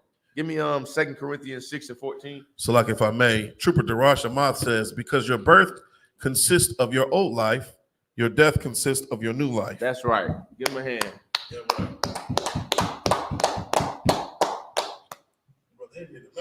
Yeah. They getting busy, man. Yes, Lord. Getting busy. Let's get it, man. Let's get it. You got that? This book of 2 Corinthians, chapter 6 and verse 14. Be ye not unequally yoked together with unbelievers. What does that mean? What does unequally yoked mean? This is for the Christians. We got some Christians in the chat. What does unequally yoked mean? Right. What does that mean? With what? With unbelievers. With non-believers. Unequally yoked. Y'all know what that means? Unequally yoked. What that mean?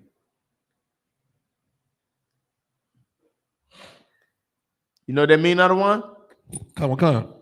Yoked is like it's like what do you call it? Not animal term with the horses. Right. You yoke together, like imagine two Negroes walking together, right? But they both going on different beats. Right. Or horses yoked together, they got to be equally yoked for the horse to be for the carriage and all the horses to move forward as one unit. Right. So if you got one horse, yoked to another, right, and it's not equal. Let's say it's the big, you got some big tall horse and a small horse, right, but they're not equally yoked together. So you got one horse pulling this way, right, one going that way.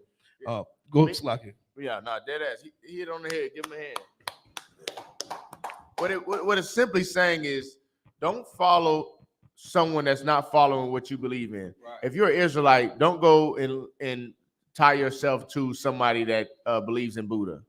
Don't go and tie yourself to a Christian. Don't go and tie yourself to a Muslim. You know what I'm saying? You're unevenly yoked. You believe this, they believe that. They don't believe what you believe. They don't move how you move. They're not striding in the same path that you're striding in. Right. Don't tie yourself to a non-believer. Right? Go ahead. For what fellowship hath righteousness with unrighteousness, and what communion hath light with darkness? How can I grow with somebody that believes that Buddha's the God of everything? How can I grow with somebody that believes in the Quran? How can I grow with somebody that's kissing a rock, right, when my God speaks against it? How can I grow with somebody that puts holes in their lips when my God speaks against it? How can I grow with somebody that shaves the edges of their face when my God speaks against it? Right. How can I grow with somebody that believes that the woman is God, the black woman is God when my God speaks against it? How can I grow with you? I can't. We're unequally yoked. You can't grow with somebody who doesn't believe in what you believe in. If you're a Black, Hispanic, and Native American, Indian, man, woman, and child, if you don't believe in the scriptures, you should get to know the scriptures and then gain somebody. Right. You shouldn't just jump on nobody and you know that you're a Muslim and you know there's no turning you from your faith, because now what you did, you just got with somebody and you're unequally yoked. You're not the same. Now what you're gonna have? You're gonna have hell the rest of your relationship. Hell, until somebody bends, and it better not be the Israelite. Better not. But we're gonna get give me 1 Corinthians 5 and 9. You know what I'm saying? You gotta serve the Lord and serve him the right way in this kingdom, man. You know what I mean? There's only one way to live, man. And like we broke down them scriptures earlier, a man thinks that there's one way to live, that his way to live is right. But come to find out, his way of life is leading him to death. Right. You know what I'm saying? There's only one way, man. It's only one truth. Go ahead. The book of 1 Corinthians, chapter 5 and verse 9. I wrote unto you an epistle, not to company with fornicators. Not to company with sinners, man. Go ahead. Yet not altogether with the fornicators of this world, or with the covetous, or extortioners, or with idolaters, for then must ye needs go out of the world. Meaning this, man. If you say you claiming to serve the Lord, man, you shouldn't be hanging around with people that's disobeying the Most High. You shouldn't be out there with the drug dealers and the scammers, man. When you saying that you out here for the Lord, you shouldn't be in them strip clubs throwing ones when you say that you for the Lord. Even say you're not throwing a damn thing. You shouldn't be in the strip clubs at all, hanging with your old friends. Right. You shouldn't be doing that, man. You shouldn't be just sitting in the car while they going to go pick up a load, and you with the shield of David on your neck. You shouldn't do that, man. You should not be around people who fornicate and commit all manners of evil against the Most High power. When you come to serve the Lord, man, you got to draw between you and the world. Right. You can't serve two masters. Matter of fact, give me that. Give me no man can serve two masters. I think it's Matt 6 and yeah. You know what I mean? You can't, when you come to serve the Lord, man, you come to serve the Lord only, the Most High power only. You don't come to serve the Most High power in Jesus Christ, who the Christian church worships. They worship Jesus in church. That's ridiculous. Go ahead. This is the book of Matthew, chapter 6, verse 24. No man can serve two masters. No man can serve two masters, man. You can't say you love the Lord and go smoke a blunt right after. You can't say. I put it in more layman terms. You can't say you love your cousin Rodney and you just hate how he died for selling drugs. Then right after the funeral, you sell 2 pounds. You can't do that, man. Your cousin died off of taking dirty perks, and after his funeral, y'all meet around the corner, y'all smoke a blunt, and y'all snort one together. You're sick, man. No man can serve two masters, man. You can't say you love the Lord, but in the same breath go sin against the Lord. You can't say you love Christ and then hate the brother next to you. You can't say you love Christ and you appreciate him for dying for you, but then you go eat that pork, shrimp, crab, and lobster and just pray over it. Right. You can't do that, man. You can't go lay with strange women or men and then say you love the Lord. You can't do that. You can't have a peculiar way of sexual deviance when the Lord says that this is how you should be. You can't have that. You can't have that strange way of life and say you love the Lord. No man can serve two masters. Go ahead. No man can serve two masters, for either he will hate the one and love the other, or else he will hold to the one and despise the other. One of them you're going to hate, man, and one of them you're going to love. Straight up. Straight up. Because you can't serve the Lord and be for everybody. You cannot serve the God of the Bible and just be God loves everybody and everything that everyone does. You cannot do that. You're serving two masters. One of your masters is America and the Constitution and what it believes and stands for, and one is the Bible and the Lord. That's it. One is freedom of speech and free will in this nation, and one is the Lord, the law, statutes, and commandments. That's right. You can't serve them both. It's impossible. Because the Lord speaks against sodomy. You can't say that the Lord speaks against I serve the Lord, but then you're in the LGBTQ parade. Right. You can't say that. You can't say the Lord doesn't speak against multiple wives, but then you teach men that men can only have one wife. You can't do that. You can't do that. Right. You can't teach, or you can't read in the scriptures that the Lord says put the fringes at the borders of your garments, but then you putting fringes on the bottom of your t-shirt like a sundress. You can't do that, man. No man can serve two masters. Right. No man. Without what? Without you hating one and loving the other, or what? And despise the other. Ye cannot serve God and mammon. You cannot serve God and mammon, man. You can't serve God and money. You can't. You just can't. Christ ain't had no money. Right. Did that give him any less power over the people? No. So black woman, why you give your man less power whenever he has less money? Why not help him get some more? Right. Why not help him do that? You never thought of that? Right. No, you ain't thought of that. You know why you ain't thought of that? Because you followed. What did she follow? What she follow? What kind of counsel did she follow? What kind of counsel did she follow?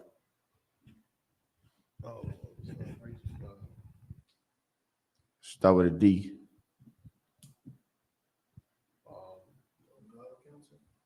Yes, ungodly counsel. We can use ungodly, yeah. She followed ungodly counsel. She followed counsel of Bad Girls Club. She followed the counsel of Zeus Network. That's what she followed. She followed counsel of Sexy Red. She followed counsel of Beyonce and the City Girls. That's her counsel she followed. That's what she followed.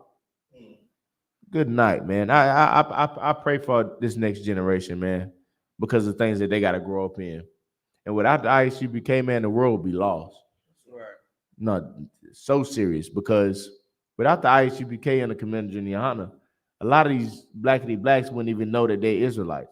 I be seeing so many people now talking about and claiming they're Israelites. It don't make no sense, which is beautiful. It's very beautiful, and I'm glad that it's growing. The world is growing, and being an Israelite is becoming a fad now. I'm glad it is.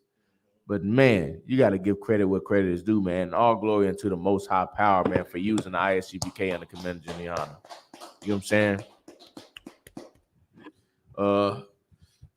Give me get like one or two more. And like we said before in the beginning, man, there's nothing new under the sun, man. We're gonna get that again. No, give me Jude 1-7 again. All right. You know what I mean? The Lord put this together, man. The Lord is the stitch and fabric of the I.S.U.P.K, man. And we stand on that. You know what I'm saying? Like, we wouldn't be nothing without these scriptures. We wouldn't be nothing without Commander General YAHANNA. We wouldn't be nothing without the Most High Power, man. Using us, you know what I'm saying? And abusing us in a good way. You feel me? Word up, man. It takes patience and diligence to be in here. And this is not for the meek. You feel me? People, these brothers in here sacrificing, man. This is a sacrifice to come up here and do this, right? Especially when the world turns they eyes and they necks on people who talk like we do. Especially that, like it's hard. You got to think, man. We come up here and we say we speak against the powers that be. We speak against the hierarchies in the nation. We speak against your Christian pastors who everybody loves. We speak against the black woman being ignorant and loudmouth. Like, these are things that society loves to voice and loves to put up on high, and we speak against them. We're the minority, not the majority. When you come to serve the Lord, man, you got to prepare our soul for adversity, man. We are prepared in Him, and we fight that every single day, whether we're in here teaching you or not. We fight it through it day in and day out, 24 hours a day, damn near. Whether we sleep or whether we woke. As soon as you get to the slave, hey, what's that on your neck, brother?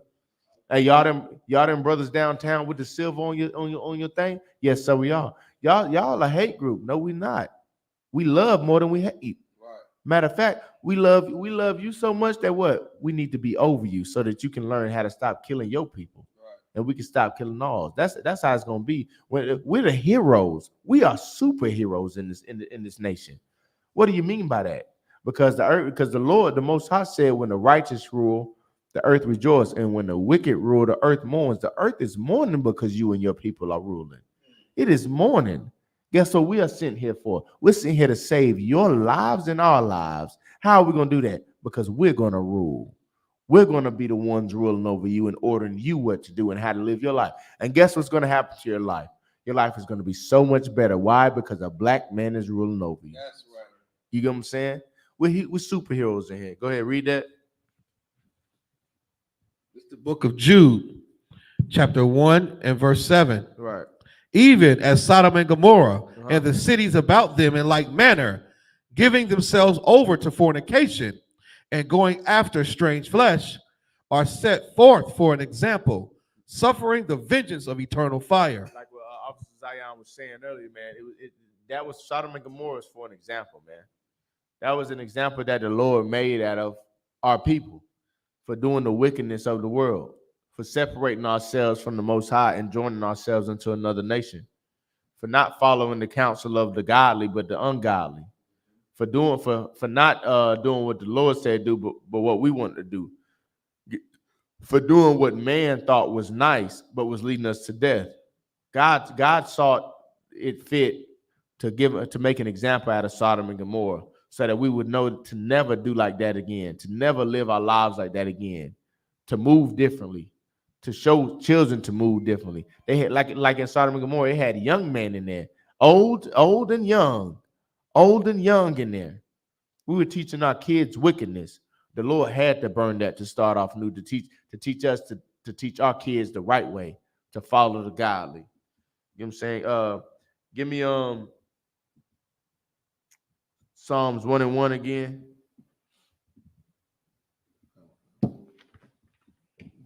The book of Psalms, chapter 1, verse 1. Right.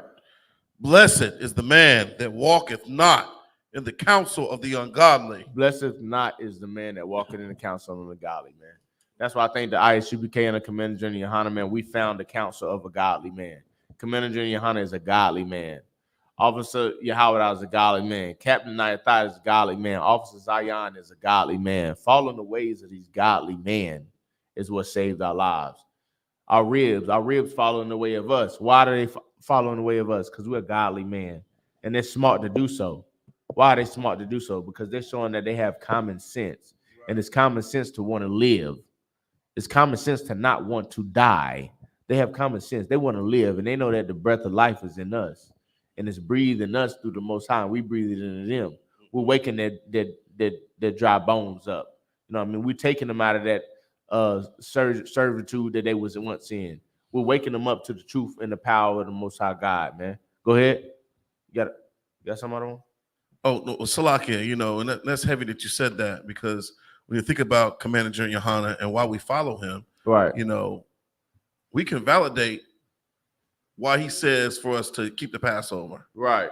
You know, he's just taking it straight to Leviticus 23rd chapter, right? You know, or why we shouldn't celebrate our birthdays, or why sex is marriage, right? Why a man can have more than one woman, right? You know, all this stuff can be validated by what the Bible actually says, which is the divinely inspired word of God. That's right. But what the hell is your pastor teaching you? What translation is he teaching you from with respect to this Bible? Yeah, that's crazy. He is ungodly.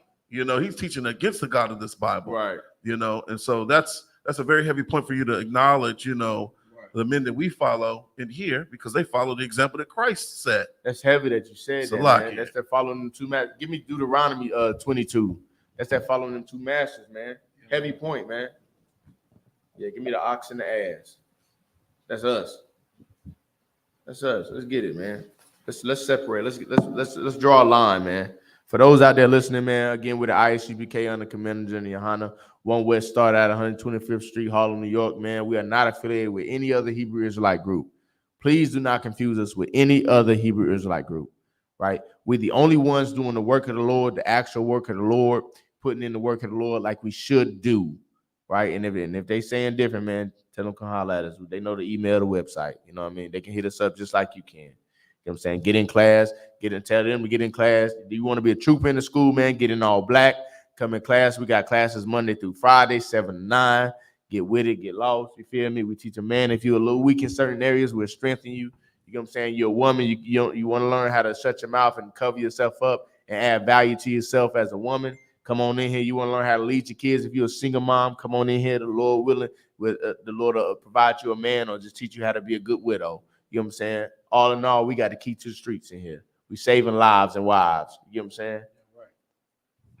The book of Isaiah, chapter 1, verse 3. The ox knoweth his owner. The ox knoweth his owner, man.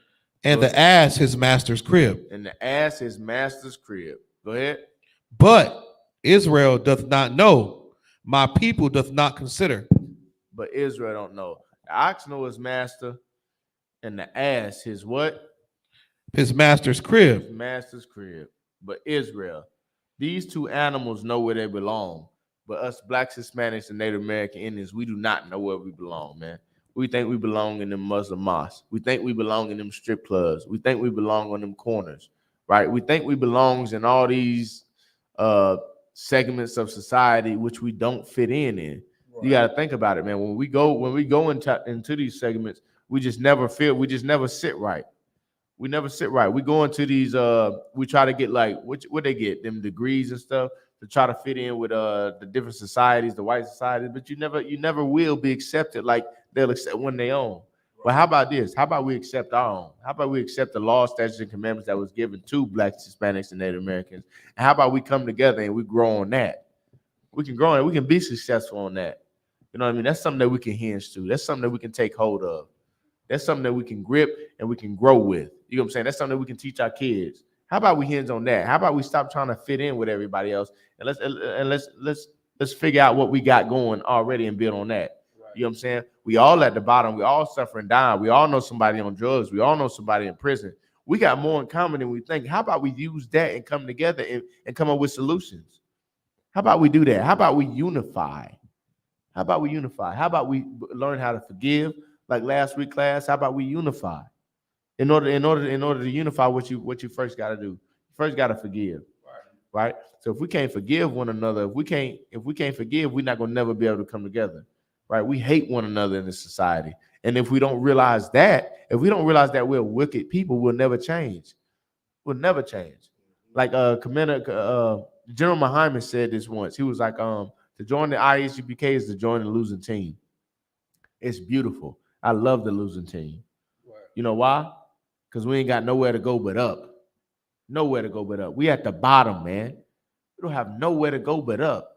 The water, why was shot. And because we're starting from the bottom, imagine how much character and morality we're going to build in each other on the way up. Right. Man, how beautiful and strong we're going to be. That's right. Compared to a man that's growing up that already got a head up in the Christian church. Christian church already up. Compared to him, he not growing at all in that church. He just stepping on the stool and he's staying where he's at. His pockets getting bigger, but where's his morality going? Out the window, because now he's made what mammon his God. He's serving two masters in here. But when you're at the bottom, you know what you got to do? You got to serve one because you got to get from out of the bottom. Right. That's the same thing that we realized in Egypt. We realized that in Egypt. We had no other way out but the Most High power. Yeah, we were serving all them other guys. We was doing every manner of evil we could. But guess when black people tend to turn to the Lord? When we need them the fucking most. Salakia. When we in jail for murder. Right. When we in there for selling drugs. When we done beat our wife black and blue because she can't shut her mouth because she don't know how to listen to her. Go ahead, Adawan. Ain't nothing else work. When that Christian church didn't work. When that's trying to get them hands laid on you didn't work. When circling that rock 7 times didn't work. When kissing that rock didn't work. When praying, when going there putting a cleft lip in your mouth didn't work. When getting them scriptures tattooed on your body didn't work. When going up there for pastor appreciation, getting pastor to pray for you didn't work. Guess what you're gonna turn to? You're gonna turn to the real power. Right. You're gonna begin to say, hey, it's not working, man. Where's the real Most High at? Where's the real Lord of Lords at? Right, and that's what we did in Egypt, man. We had nowhere else to turn to but the Most High power, man. And we began to serve him righteously and do what he told us to do, man, as according to the law, man. We began to follow Moses. Just like in Sodom and Gomorrah, when Lot's sons mocked him, they mocked Moses. They mocked Moses. They got sick of Moses. They're like, dang, man, we eating this nasty bread. It's dry. Put something in it, please. Stop mocking him, man. They're making fun of our suffering. We hated him. We began to hate him and murmur about him, right? And then what we begin to do, because we got mad, just like a woman. We got mad and turned back to our old ways. That's what women do, man. That's why we refer to as a wife. We act like women when we get mad. Right. Want to get mad? I ain't listening to you no more. I'm about to go back. Let me build this cow. That's what we did. Disregarding him saving our life in the first place. That's what can happen to a man and woman without direction and without counsel and without guidance. They can forget they can forget where they came from quickly. They can forget what got them out of that place quickly. When you go to jail for something, first thing you do is praying to the Lord. When you get out, you know what you do? You forget how you got out of there quickly. You forget who you was praying to quickly when you get out. You go right back to doing whatever the hell you was doing before you got in. Whatever the hell you was doing. Beating women, selling drugs, destroying people's lives, murdering children, doing whatever manner of evil, doing drugs, doing whatever manner of evil, man, until it happens again. Then you know where you at? Back at square one. Same thing we did in Egypt, man. Back at square one, right again. Started praying, boom, went back, boom, went back, boom.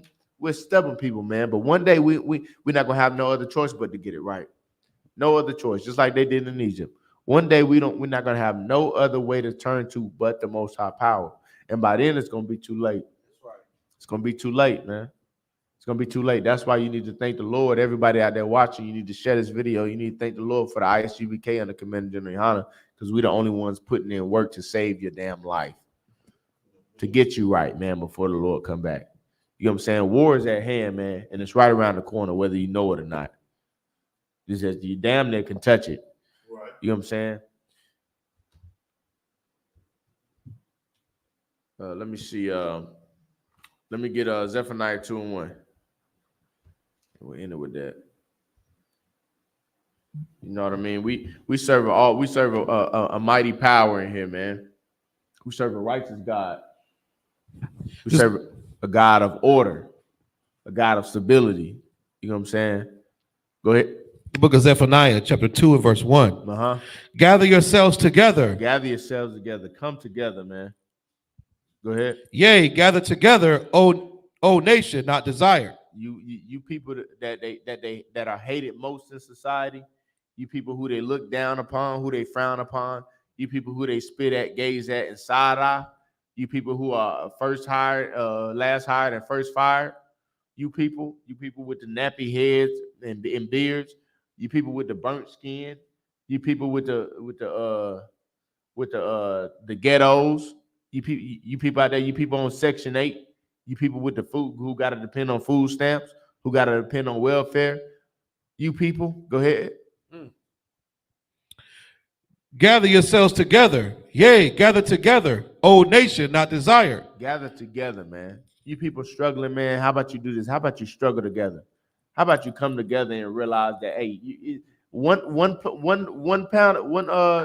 pack of noodles times 10, that'll feed us all. Let's do that. How about we do that? I got the noodles, you got the water. I ain't got water this month. I ain't got heat this month. I got the noodles, you got the water, he got the heat. How about we come together and we join what we do have and we grow off of that? We can grow off each other's suffering, man. I suffer, you suffer. Let's suffer together. Let's build off of that. And you know what's going to happen in the end? You know what's going to happen in the end with our what that scripture say? Greater is your death than your birth. Your death date than your birth date. Your death date is going to be beautiful because you're going to know what you endured and what you grew from. You're going to see what you came from. You're going to see that old man living how he was living, and that new man after that death, you're going to see how he living. You know what I'm saying? And with that, pass the class over to Priest and Officer Bunker, y'all. Clap it up, clap it up. I.S.U.P.K security announcements. We are the I.S.U.P.K, started out of 1 West 125th Street, Harlem, New York. Rule for new brother and sister. When a new brother or sister comes to the school, they are off limits for 6 months. They are to be saluted only. They're here to shed themselves of the world. If they need transportation, the teacher will arrange it. After 6 months, if a brother or sister has an interest in a particular person, he or she must get permission from the head to speak to a brother or sister. There's another 6 months in which the brother and sister will court each other. After this 6-month period, the brother and sister will get permission from the head to marry. Tithes, which is a commandment, book of Numbers, chapter 18, verse 21, book of Malachi, chapter 3, verses 8 through 10, means 10th in the Hebrew. It's pronounced ma'ashara. That's 10% of every penny of any increase the Lord gives you. Give to treasury department or teacher. Priest funds, a free will offering for priests, not mandatory. Whatsoever amount you would like. The upcoming holy convocation of this Thursday, the 14th and 15th day of the 12th month, Thursday, February 22nd, and Friday, February 23rd of this year, according to the book of Esther, we're going to be celebrating the Feast of Purim. Thursday night, it'll be in Greenville, South Carolina, with Commander General YAHANNA. Friday night, it will be in Kannapolis, North Carolina, with Commander General YAHANNA. And then Saturday, we're going to have a big camp, huge camp in Charlotte, North Carolina. We also have the Lord's 55th annual Passover coming up April the 20th, $200 per adult. So pay your Passover fund, man. Right. You know, we got a week-long schedule of events. You know, come back and serve the Lord, man, with your brothers and sisters, all right? If anyone wants to be a trooper in the school, start wearing all black, boot, shirt, pants, headband, and scarf. And with that, imagine, which means to stand. Men of Israel, we're going to render one courteous salute to the teacher. Men of Israel, Imam Shabbat, Imajim, Barak, Yahweh by Shem Yahweh Shabrakatah. Yada Matah, hands down. Sar, sisters, Imajim, which means to stand. Men of Israel, we're going to render one courteous salute to our sisters. Men of Israel, Imam Shabbat, Imajim, Barak, Yahweh Shamar Lathabai Shem Yahweh Shah. Y'all, I'm gonna tie hands down. Class is dismissed. Yeah, that was good class.